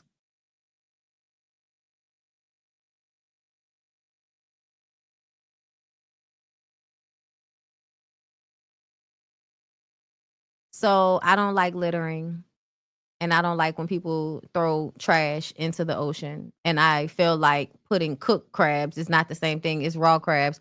So I still feel like it's littering. And I don't give a fuck how you feel about my moral high ground. I said what the fuck I said. Say something else.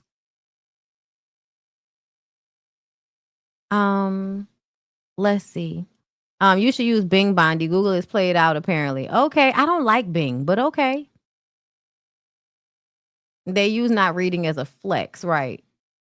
Goldfish are biodegradable, yet they still have toxins. I am in renewable energy. This is littering. That's what it looked like to me. It was just the way he threw it out there, child. All I'm saying is I don't like this nigga. And I feel like y'all don't care about it wasn't just crab. So like, you see how they got to minimize everything? Minimize everything, Bondi. Even if you went to the library and found it in a book, they would say it's not a reliable source. I know, girl. That's why I don't care. I don't care about really arguing with them. I wasn't arguing my point with them anymore. I was just laughing at them being so upset and then claiming that I was so upset. It was very interesting. I thought we all had that experience having goldfish and accidentally killing them from overfeeding them or shit. Or not feeding them enough, or putting the wrong thing in there. Our coral reefs are literally dying because of garbage in the ocean. Yeah, but he thinks because it's biodegradable and it's crab. You're throwing crab into the ocean where there are other crabs. And I'm like, yeah, but they cooked it. Once you cook it, changes the chemistry of it. It also upsets the ecosystem of the ocean. That's what I said. And I'm sorry. Yes, I have a cell phone. We're all on cell phones. But does that mean I can't care about the little things? Because I'm also in this system and I have to work via cell phones and shit. Like, I would, I guess I should not care about anything. Like, fuck everything, right? Like, because I can't do anything about cell phones. We should just be like, fuck everything. Oh no, we care, Jacob Smith. Where are you niggas coming from? I've never seen so many niggas in my comments before. Yes, we do care. We absolutely do care. Just because we have them doesn't mean we don't care. Because honestly, I just found out about the Congo shit since I've had this phone, to be honest. I didn't know about the Congo thing prior to getting this phone. Because that was actually new information that everybody, well, it wasn't new information, but people weren't really talking about it until the shit started happening with the Palestinians. And then people was like, y'all always want to just talk about some white people shit. What about what's going on in the Congo? And then we started talking about the Congo. But I already had this phone by then. And I imagine you're on the phone talking to us, commenting and shit. And I just kind of feel like, one thing at a time. I could feel like just on a small scale, yes. We harming the children in the Congo. I can't really do anything about that right now, but I cannot litter. I can, what I'm saying? I cannot be out here on ChatGPT all day, every day, asking it questions that I don't need to ask it no more. Just, now that I found out what it does, like I could try to like lessen my carbon footprint, bitch. You ever heard of it? You know what I'm saying? And bitch, I got 2 phones, one for the plug and one for the low, bitch. I got an Android too. The fuck? And the only reason I got an iPhone is because y'all hoes was out here bullying everybody. Well, I have both, Jacob. So what's your fucking point? The fuck?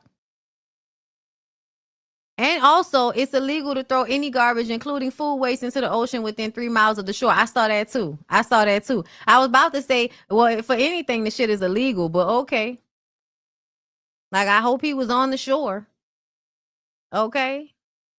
I got both phones. So now what the fuck? Oh, girl, look it up. But ChatGPT, the computers that they use to generate ChatGPT takes up a lot of water and a lot of electricity. And I believe they're saying that it's kind of like sucking from the water in the areas where those computers are set up. If y'all want to argue in these comments, like the video, ho. I know that's right. Thank you, Crystal. Like the video, ho, since y'all won't come in here and argue. Okay? Because I know that's what y'all came here to do. Y'all want to argue with a bitch. Y'all ain't got nothing else to do. Federal judge orders Milagro Cooper to pay Megan Thee Stallion $5,000 in attorney's fees over withheld evidence. That seems like she's getting off a little light to me. $5,000. The payment stems from July 14th hearing where Megan's attorneys had to step in and resolve discovery issues in the case, essentially cleaning up matters that caused delays in the legal process. According to the court order, Milagro has 30 days to pay Megan's legal team for the time they spent addressing those issues. This ruling about who's right or wrong overall, this isn't a ruling about who's right or wrong overall. It's strictly about attorney's fees tied to that specific court date. Man, listen, y'all know what's funny? They never put out another picture of Milagro, which makes me feel like there aren't any good pictures of her anywhere but this one picture. Because we keep seeing this picture over and over and over again, and it makes me feel like it's so filtered that she doesn't want to show us any other pictures of herself. Oh, girl. Oh, girl. If y'all like somebody that gets online to argue, to lie and shit, if y'all love them that bad, girl, I pray for y'all real bad when it comes to some of this shit, because like it's just not that deep to be in the comments going hard and all of that. Like, bitch gonna pay the attorney's fees. That's it. Like, the fuck is we in here talking about?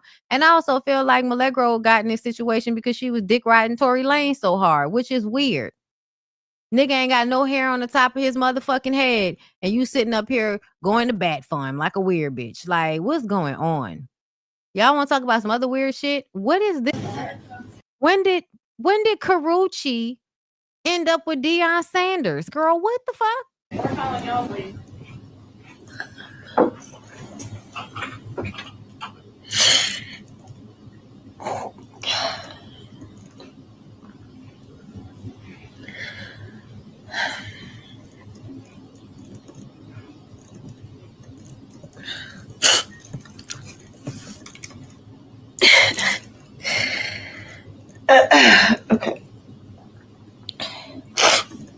We are dealing with bladder cancer.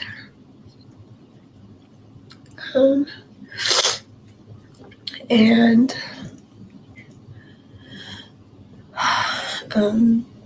he is having his bladder removed, and they will create a new bladder with one of his intestines. And this option was I guess the best because it fully removes the cancer to ensure that it doesn't come back, because it was close to his muscle. So yeah, we are here to fully remove the bladder. Given his commitment. Child. So first of all, he got bladder cancer. Second of all, when the fuck did he get with Karuchi? Like, I don't know when that happened. And no, Karuchi is grown. Karuchi the same age as me. So if Karuchi wants to be with a man that has bladder cancer that she gonna have to, help to get back, girl, that's fine. If he treating you well, girl, I don't begrudge you. I don't give a fuck about that. I'm just surprised and don't know where that came from. February, they were spotted. Wow. Beginning of the year, there were rumors. Let me see if I can find whatever the pictures. Hold up. Karuchi and Deion Sanders dating. Wow. Like, how did that even happen? Let's see. I don't see any pictures. Okay, I see one. Somebody called him an old creep. Nah, that's giving AI. Never mind. Yeah, y'all in these AI pictures are starting to get weird, y'all. All of the AI posts are starting, like, it's starting to get weird. That nigga got a type. I'll tell y'all that. He got a type because she don't look that much different from previous girlfriends. Aw. Well, they're dating. It's fine. That's their business. But I hope, I hope he's okay. I hope he makes it out at, fine. Yeah, she doesn't look that different from Pilar to me. Or Tracy Edmonds. Keisha, thank you for the super chat. I remember Tracy said he acted different with the new gig. Yeah, exotic chicks, or as close to black as you can get, right? Like always, like a black mix, a white mix, a black, Puerto Rican mix, just something black mixed with something else. Kimi Kim, thank you for another super chat. You mentioned DVD and the birds just flock. That's what happened, right? I mentioned DVD, CD, masterpiece, and then y'all just started coming in my comments with the weird shit. It's wild. Tracy is black. Isn't she light complected? So yeah, she fits. Yeah.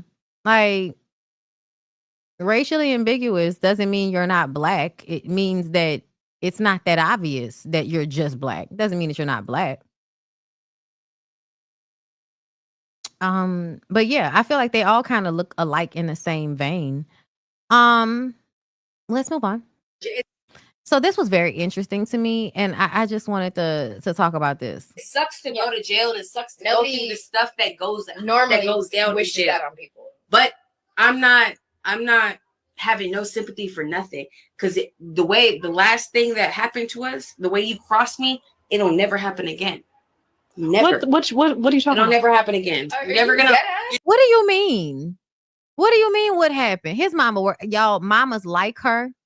Mamas like Carlisa work on my motherfucking nerves. You know that your raggedy, dusty, musty, dumbass son ain't worth shit. And you know he's disrespectful and mean and vengeful and petty and a liar and a cheater. You know who he is. Irresponsible, reckless, don't give a fuck about nobody else's feelings but his own.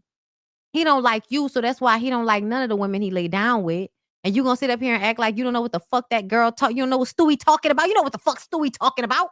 You're never gonna walk in my house with you're not gonna have no ring on my finger. Just say I don't know. Okay. You're never gonna have no ring on my finger and walk in my house and tell me nothing.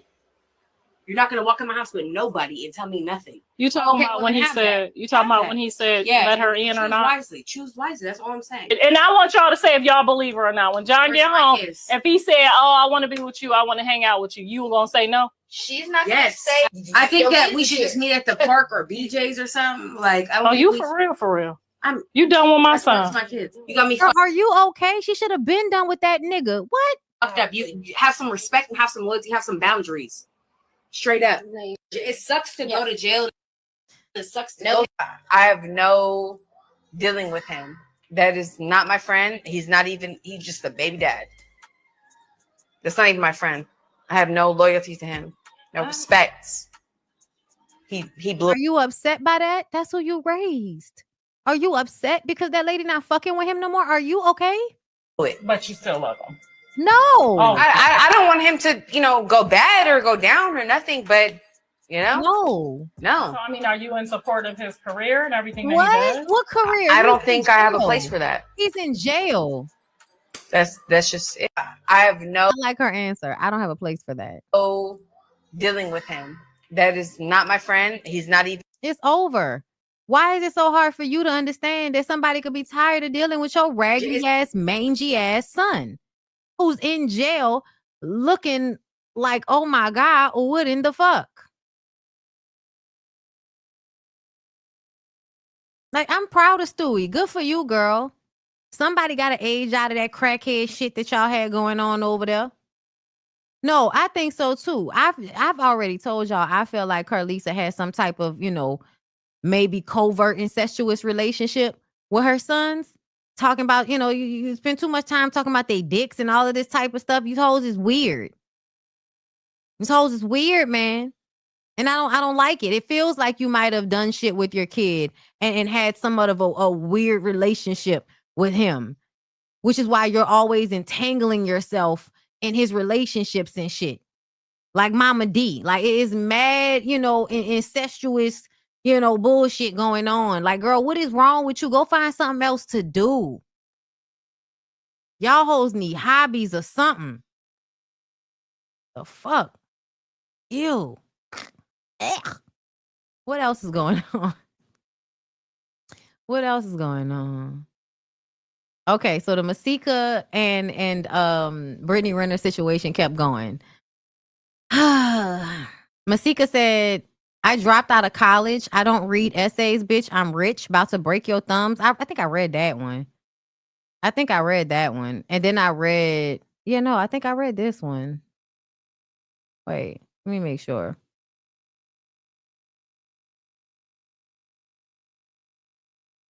She just kept talking. Let me see if there were any other ones.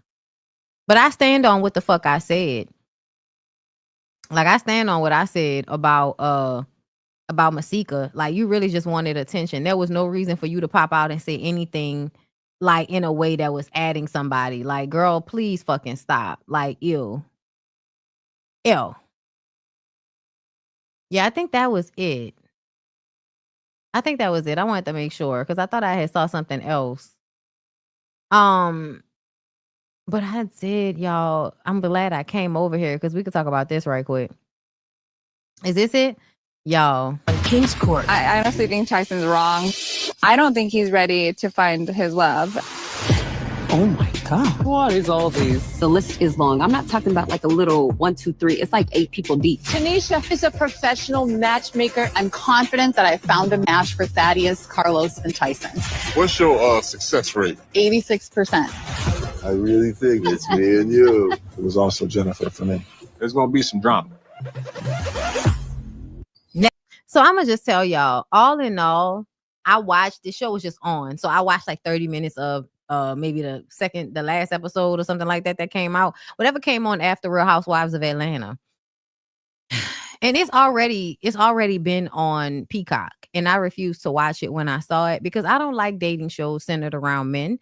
Because I think that men are sleazy, and the women that are willing to go on dating shows to run and fight behind men, like, I just don't like that.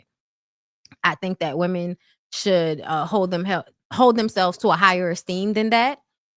And those spaces make women fight like it's gladiators for niggas, with Beijing and they beards and shit. Like niggas that's funky and might not have exactly what they pretend to have. Like, as much as I feel like there are men who are valuable out there, y'all, please don't get me wrong when I say this. Generally speaking, I don't think that men are the prize. Generally speaking, by themselves, I don't think that most men are the prize. There are men who have good jobs. There are men that take care of themselves. There are men that might be holistic. There are men that are trying to be better individuals every day. Okay. When I see them, we'll talk about them. But right now, we're going to talk about how most of the niggas that are on these reality shows are flaunting, lying, faking and fronting, just trying to fuck. So I just kind of feel like any situation where a whole bunch of women are becoming competitive over a man, I do not like that. I don't like it. And then I was actually proven right when I sat down to watch, some of the episode, and the way the women were willing to be fondled and touched so soon just for him to go right, to the next one and be touching all on her. And then you just know these women are going to feel disrespected at some point. Like, that they're going to get all emotionally invested, and then they're going to be hurt when he doesn't choose them and all of this shit. Like, you just know. And then I do feel like the men can be overly sexual. Like, the way I think women, when they're in this position, are not about to be fucking these niggas just because they walking up. The dudes seem like every woman on the show that wants them, if she's willing to use her pocket pussy to prove something to him, he's gonna let her. Even if he doesn't really want to fuck with her like that, he's gonna have sex with her. Like, I just feel like it's not a good look. It's never a good look. And I was proven right when I saw that, because I'm not even gonna get into like who's attractive and all of that shit. I just feel like women shouldn't be playing themselves out for no nigga like that. Like, nah. Okay, so we want to talk about women gushing over good men. Okay, so Casimir gushes over husband LaKeith Stanfield after he buys her new laptop. I live such a soft life. Okay, let's listen to what she said. Your laptop is misplaced in another city. And so your husband says, here you go, get another laptop, get a case, get all the things that you need. We need to make this a priority. And so you have a brand new laptop from your husband, and you're just smiling all day. Because I have 2 phones, and I can't work on the phone. Like, I don't know. I'm a millennial, so I need a laptop. You know, desktops, yes, but I need a laptop. So Yeah, I can't be working. shout out to my man. Thank you to my man. I looked back at that video and some of the faces I was making was a bit extreme, but like that is not even a small, tiny amount of how taken care of I am. Like I am so prioritized. I am so loved. I am so taken care of.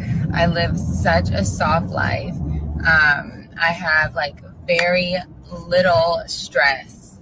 I am always smiling. I'm always catching myself in the mirror smiling. Me and my kid are like always smiling, always dancing, always happy. Like my baby is always like, daddy, daddy, daddy, mommy, mommy, mommy, mommy. Like I really feel the richness of life. And I feel like I should make a series on just, I don't know, feeling gracious and having gratitude. And like all the ways that my husband makes my life amazing. When your laptop is Okay, so oh my god, I think that is so sweet. And I think that it's amazing that like he bought her a laptop. But I like also like don't trust LaKeith Stanfield like being this like amazing guy or whatever. And it's only because like, you know, he's like a weirdo. Like just sometimes. Like what happened with the previous relationship? Wasn't there somebody that he like dogged out or something? Some weird shit happened. Some weird shit happened. I can't remember.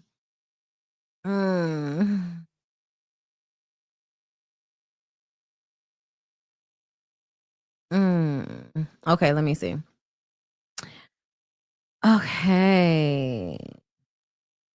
LaKeith Stanfield says his bond with fiancée Casimir Treese has been reinforced after artist Tyler Hurd publicly claimed the actor was the father of her baby girl.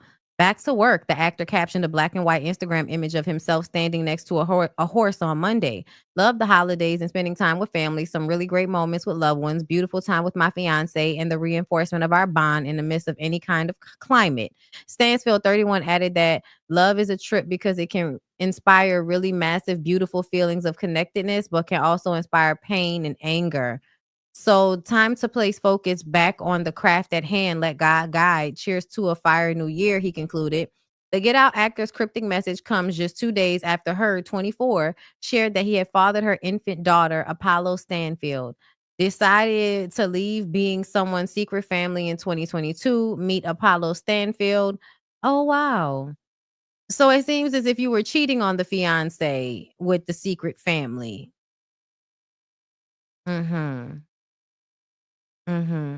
But of course, the girl loved you and wanted to stay with you, right?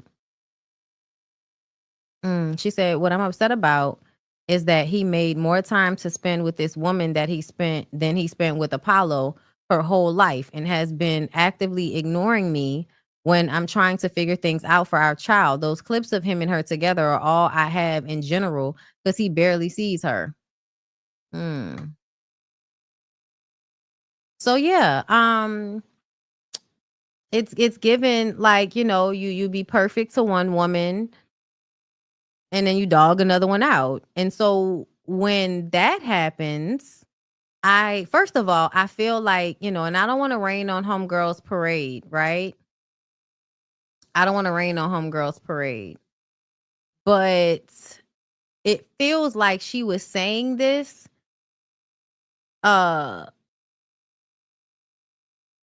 Sasha Rockmore. Let me see. Cause it was her. She was the girlfriend, I believe. Hold up. Cause there's another girl here. Stansfield also shares a child with ex-girlfriend Sasha Rockmore. Yeah, no, it wasn't her. It wasn't her. This is the girl. This is the girl that he was having this secret family with. And he was cheating on this girl with. And so he posted about, you know, his fiance and everything. And this is the girl from the video. This girl here is the girl that he married you know. But yeah, he used to be with Sasha. I think that's how you pronounce it, right? Sasha Rockmore. But yeah, so yeah, it felt like, I'm gonna tell you what it felt like. It felt like when somebody wants to make somebody look good. That's what it felt like. It felt like she was giving a declaration for his benefit. And I don't know who would prompted her to do that, because I'm gonna just tell y'all right now, if I got a man with money and he always taking care of me, I don't know why I need to get on the internet and tell everybody, oh, he bought me a laptop. If I'm getting on the internet to say he bought me a laptop, it's because like it's something we otherwise couldn't really afford as much or something like that. But if a nigga's always like spoiling me, it seemed odd to just come out and be like, oh, my man bought me a laptop. Not to say that you shouldn't be, because if my man bought me a laptop, I probably would be on the internet talking about Larry bought me a laptop, y'all. Like I probably would too. But it's something about it that felt like you were saying it in order to fix something that was broken. That's what it felt like. It felt like you were saying it to fix something that was broken, like trying to make him look better or something like that. You know what I'm saying? But I do feel like, like that's great. That's great. But, whenever women come out online and want to tell us how great a man is after we've seen kind of like fuck nigga shit from him, it's kind of hard to believe them. It's hard to believe them because it always feels like men are just in between cycles. So what happened now for you to want to come out and tell us this?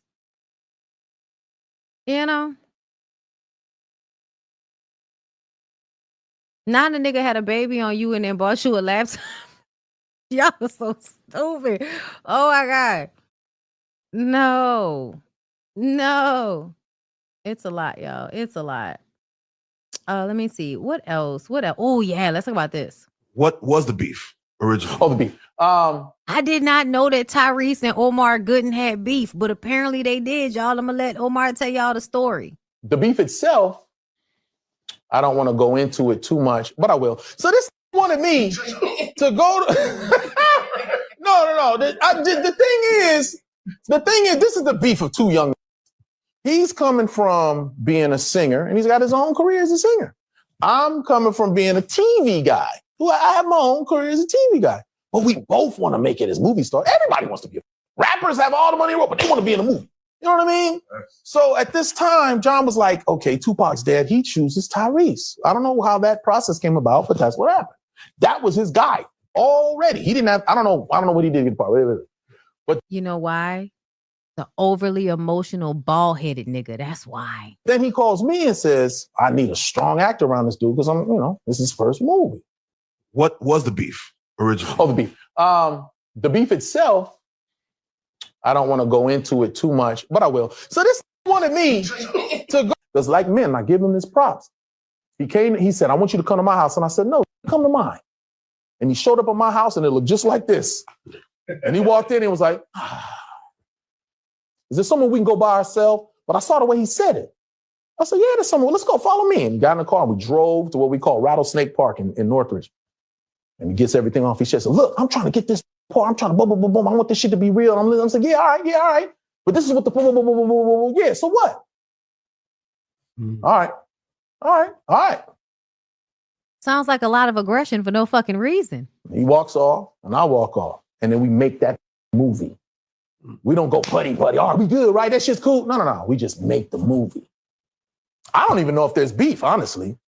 He's acting so good. We good. Everything was, I'm like, this nigga's over it. We good, nigga. Because like men, and then my girlfriend was Angel Conwell. Yeah. She's a video vixen. She's been all of the batter up, all that.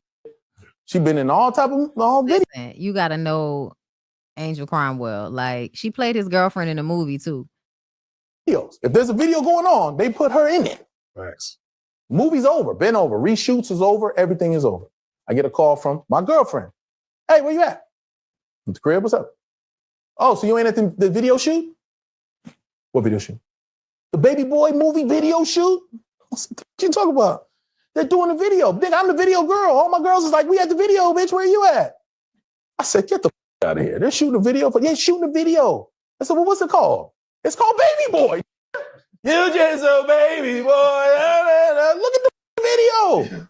Everybody in the movie is in it except and Angel. She ain't in it either. So and she the video girl.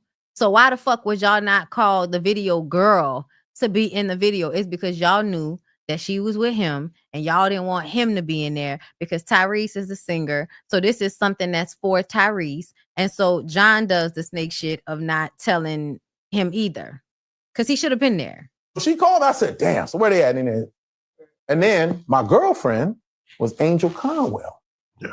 She's a video, right? So I lived in Northridge. So I said, where they doing video? Got to be South Central. Watts. Anybody want to take a guess where they was doing that video? The Valley?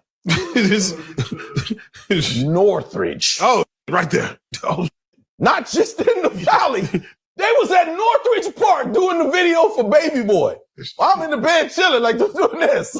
Nigga shot the video at the park you took him to. That's crazy.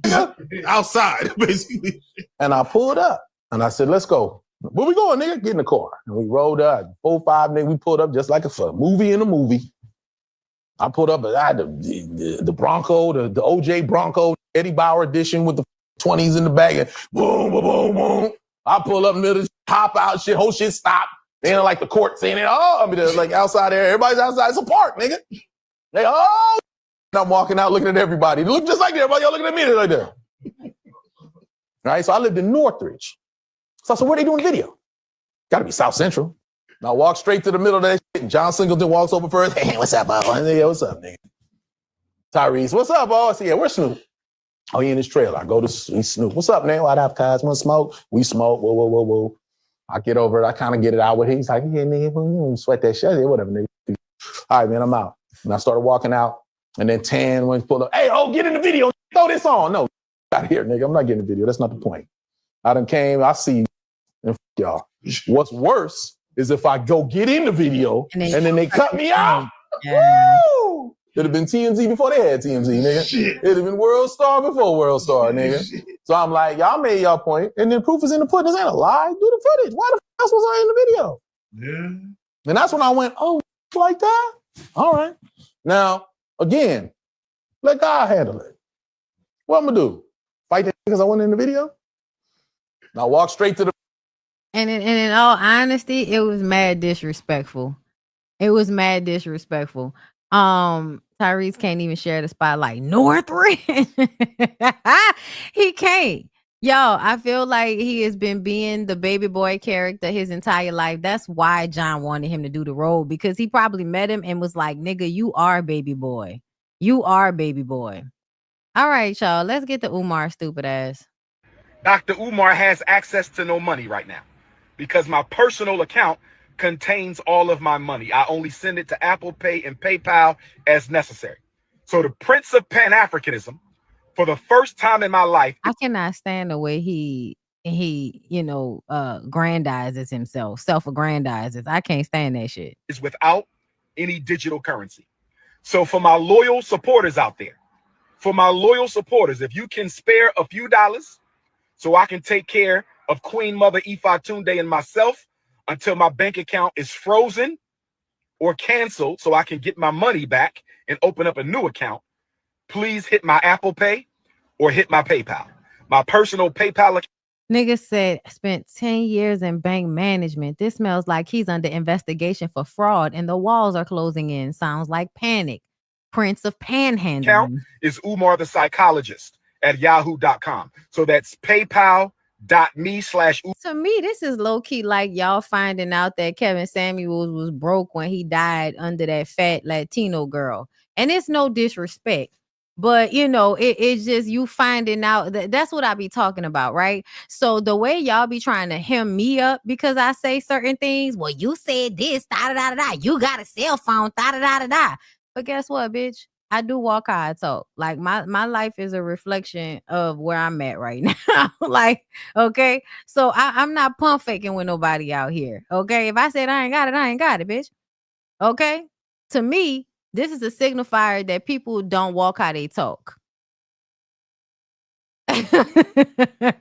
Kevin Samuels didn't walk how he talked, because if you really cared about your responsibilities, then you would have been way better off than you were when you died. On top of that, you wouldn't have died under a overweight Latino girl, okay, that you wasn't married to, that was also somebody of your age. So you talking all of this shit and still end up with a fat bitch that was closer to your age than not.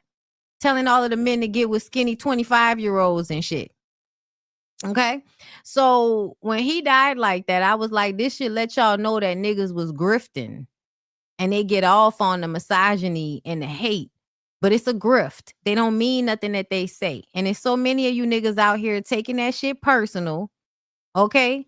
Y'all out here really adopting these niggas weird ass mindsets and they misogyny and they anger and they hatred and adopting it to yourself, acting like that's a way of being. And you wonder why you niggas are in a loneliness epidemic because you got a whole bunch of fucked up attitudes. And you're not a pretty woman. You can't have a fucked up attitude and still have a partner. I'm sorry. I mean, you can, but you shouldn't. Okay? But this nigga out here asking y'all for money. He talk all of that shit about what we need to be doing, what we need to be doing, what we need to be doing, and ain't doing shit. Because he ain't got no money. He ain't got no money. They done froze this man accounts. Okay? That's wild. And listen, I don't begrudge him, but I also feel like you was collecting money for that school. Like, it's been a whole bunch of times that people was online giving you money and you like 40-something years old and you ain't got nothing to show for it. I don't know, y'all. That seemed weird to me. That seemed like that's not adding up. That seemed like he grifting. I don't know. Y'all let me know. Umar the psychologist. PayPal.me/Umar the psychologist. PayPal.me/UMARTHEPSYCHOLOGIST. PayPal.me/Umar the psychologist. Or hit my Apple Pay using my cell number 215-989-9858. 215-989-9858. I've never asked the people for $1. I have never asked the people for $1 in my life. I have never asked the people for $1. Just because you say it 3 times don't mean it's not a lie, Umar. In my life, I've only asked you to donate to the FDMG Academy for Boys. I don't have any sons. I have 2 daughters. So the FDMG and you ain't do shit for them neither. campaign is a selfless project, mission, and service to provide our boys with the education that they deserve. But right now, I don't have any money because my account was frozen by my bank because someone has been trying to hack into my account, hack into FDMG Academy account. So the FDMG Academy account is frozen. My personal account is also frozen. That means we're going to lapse on our utility bills. We're going to lapse on our internet bill. We're going to lapse on a lot of our bills at FDMG. The bank is not giving me a timeline as to when the situation is going to be resolved. That's unfortunate, but I can't trust nothing you talking about, son. Like, this could really happen to people. Don't get me wrong. Y'all know I done lost my whole fucking check on YouTube one time. That was terrible. That's a terrible thing. And I don't think I would have made it if y'all wouldn't have helped me out like y'all did. So please don't misunderstand me. You know what I mean? I just don't trust Dr. I don't trust Dr. Umar. He seems like he's grifting. And he does seem as if he gonna always be dependent on y'all and he ain't never really gonna get himself together the way y'all think he got himself together. That's what it is given to me. He always asking for money. Seasonal work is hiring around the U.S. Get a job, dude. That sounds like a him problem. Wasn't he calling his daughter broke and clout chasing? And have they found his daughter yet, y'all?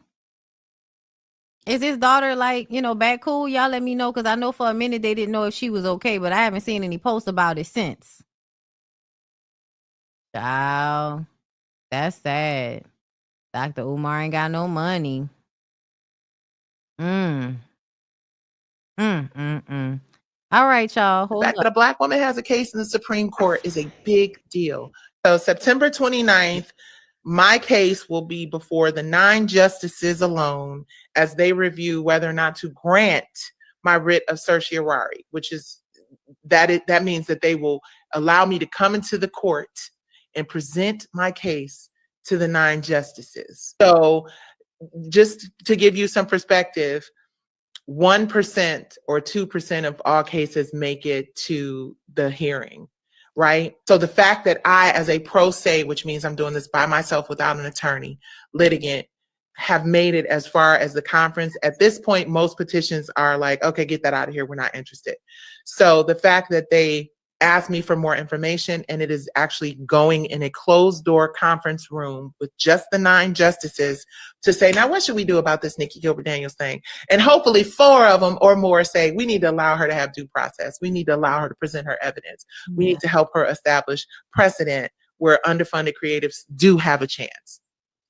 Or they'll say, nah, nothing to see here. One thing I know for sure about this system is that it is going to do what it is going to do without remorse. And it is about law and what has been established. And it takes a lot to change the law. So I'm clear when I say microscopic snowball's chance in hell, it just went up a little bit because I am in the conference. So September 29th is the conference. And then a week after that, the following Monday, which is October 7th. Okay. So it will either be denied, meaning my case is over, nothing to see here. It will be granted, meaning let's go and have a conversation about this because this was not right. Or it will be rescheduled or relisted, which means there's more information we need. So either way, October 7th is the day that we're going to get information one way or the other. Public interest is important, but this is huge. The fact that a Black woman has a case in the Supreme Court is okay. So this is the reason why we haven't gotten P Valley, because Nikki Gilbert feels as if they were biting off her original stage play that was about strippers. And it was a lot like that. But I also kind of feel like, who wasn't writing stories about strip clubs at that time? Like, I don't know. Like, listen, y'all know me. I always feel like we as a society tend to shun the people that tell the truth because they can make us feel uncomfortable or because they can be inconvenient to us. And Nikki Gilbert holding up P Valley is inconvenient to us. But I also feel like I remember seeing clips from her show and it was similar, but it was not exactly the same. And there are so many shows that can be written about this same premise that I don't know how you can actually say for sure that it's yours to the point of doing all of this. Like, it's just, you know what I mean? Like, I don't know. So it does kind of feel like she's a dog with a bone. It feels like she's a dog with a bone. But I also feel like, hey, if you got the money to keep going to court and you're going to try to make it shake for yourself, I can't say nothing bad about it. Because what if she's right? What if they did steal from her? Then you gotta do what you gotta do. I'm guessing the end game is to get some money off of it or to, I guess, make them stop putting out P Valley or call. I don't even know. Danielle Lewis, thank you for the super chat. I was at a club years ago. Tyrese unnecessarily and voluntarily got on the mic talking about it's my birthday. Me and Jesus is Capricorn. That nigga is such a weirdo. But yeah, y'all, I'm gonna keep streaming Brownstone because I love him. But Nikki Gilbert is a headache and a pain in the ass as far as I'm concerned. Okay. I did want to talk about that though. And I'm gonna save a lot of this, housewives tea shit for Real Housewives tomorrow. The T app, y'all. So apparently after y'all found out about the T app, it was hacked at 6:44 a.m. 3 days ago, which was Friday. T confirmed their system was hacked, exposing over 72,000 images, including 13,000 ID selfies, 59,000 photos from posts, comments, and DM receipts. But let's be real, this sounds like a hit job from the Brotherhood of Men who got caught. Because why else would a woman-only app designed to clock cheating men get mysteriously breached 2 years deep into its receipts archive? Don't worry. They said no current info was touched, but best believe the streets are watching. Wow. That's scary to me. That's scary because then that means y'all are going to start looking for the women who were a part of that website. You niggas can never deal with people telling the truth about y'all without turning into like brutes about it, right? Like, can't just defend yourself without turning into a complete and utter fucking criminal and asshole about it. I cannot. We'll see how this all plays out. I'm glad I ain't never get on that shit. I don't think nobody I know was on there, but I wouldn't have gave a fuck anyway. I don't care. I know my nigga ain't on there. And to be very clear, to be very honest, like, girl, please. Nobody telling me about that nigga I don't already know. So anyway, a fifth woman And it's my last story. A fifth woman is coming out against Smokey Robinson. Smokey Robinson. Smokey Robinson. Yeah. I need a little Nina. Deli's at his body, all right. Is it gonna be? Well. Okay, she says she wants some ready for the world, some new edition, some mini Rippleton. Oh, Deli's at his body, all right. Gonna be. Well. A fifth woman has come forward accusing Smokey Robinson of sexual battery, officially filing a report with the LA County Sheriff's Department. Wow. I don't know, y'all. I just kind of feel like this is the chickens coming home to roost.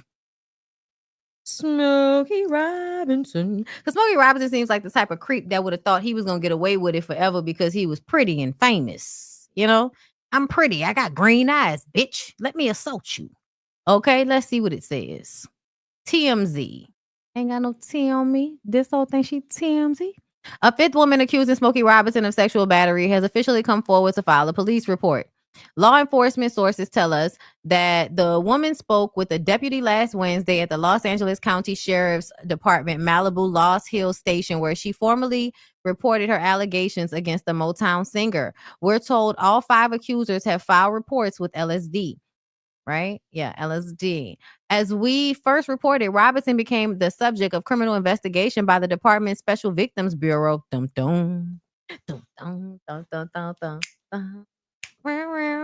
saw they did a dance to it.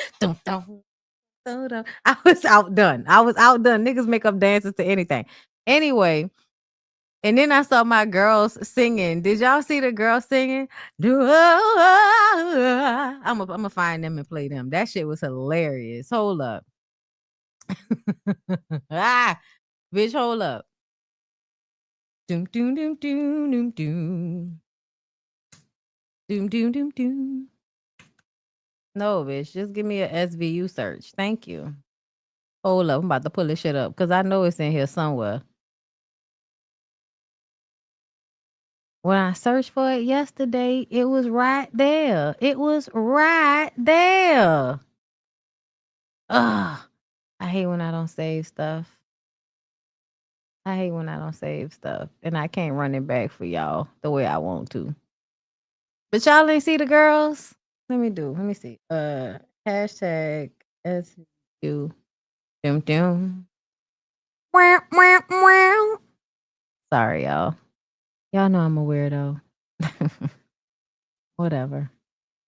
Damn. I'm mad I can't even find the girls singing. That's trash. That's so trash. Y'all know the sisters that be singing and they overdo it every time, but it's so amazing that they oversing the way they do. I love it and I'm mad. Y'all saw the dance though? That shit was hilarious, son. I was dying laughing. I was like, y'all play too fucking much, black people. Black people, you play too fucking much. I love you for real though, but don't. So let's see. As we reported, Robinson became the subject of a criminal investigation by the Department of SVU in May after 4 women came forward accusing him of SA. His attorney, Christopher Frost, tells TMZ, I'm not surprised, and y'all know it's a shakedown. Girl, whatever. I believe that creepy old men do shit all the time. Okay? I'm inclined to believe that he may have done this. 5 people, that's enough for me to believe a story, child. 5 people, that's a lot. I can roll with that. I can. All right, y'all. I think I'm done. I think I've been on here long enough. I hope y'all enjoyed the live today. Thank y'all for coming through.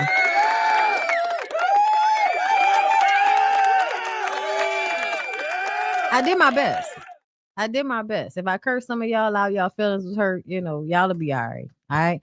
Anyway, I love y'all. Have a good one. I'll see y'all tomorrow. Peace out.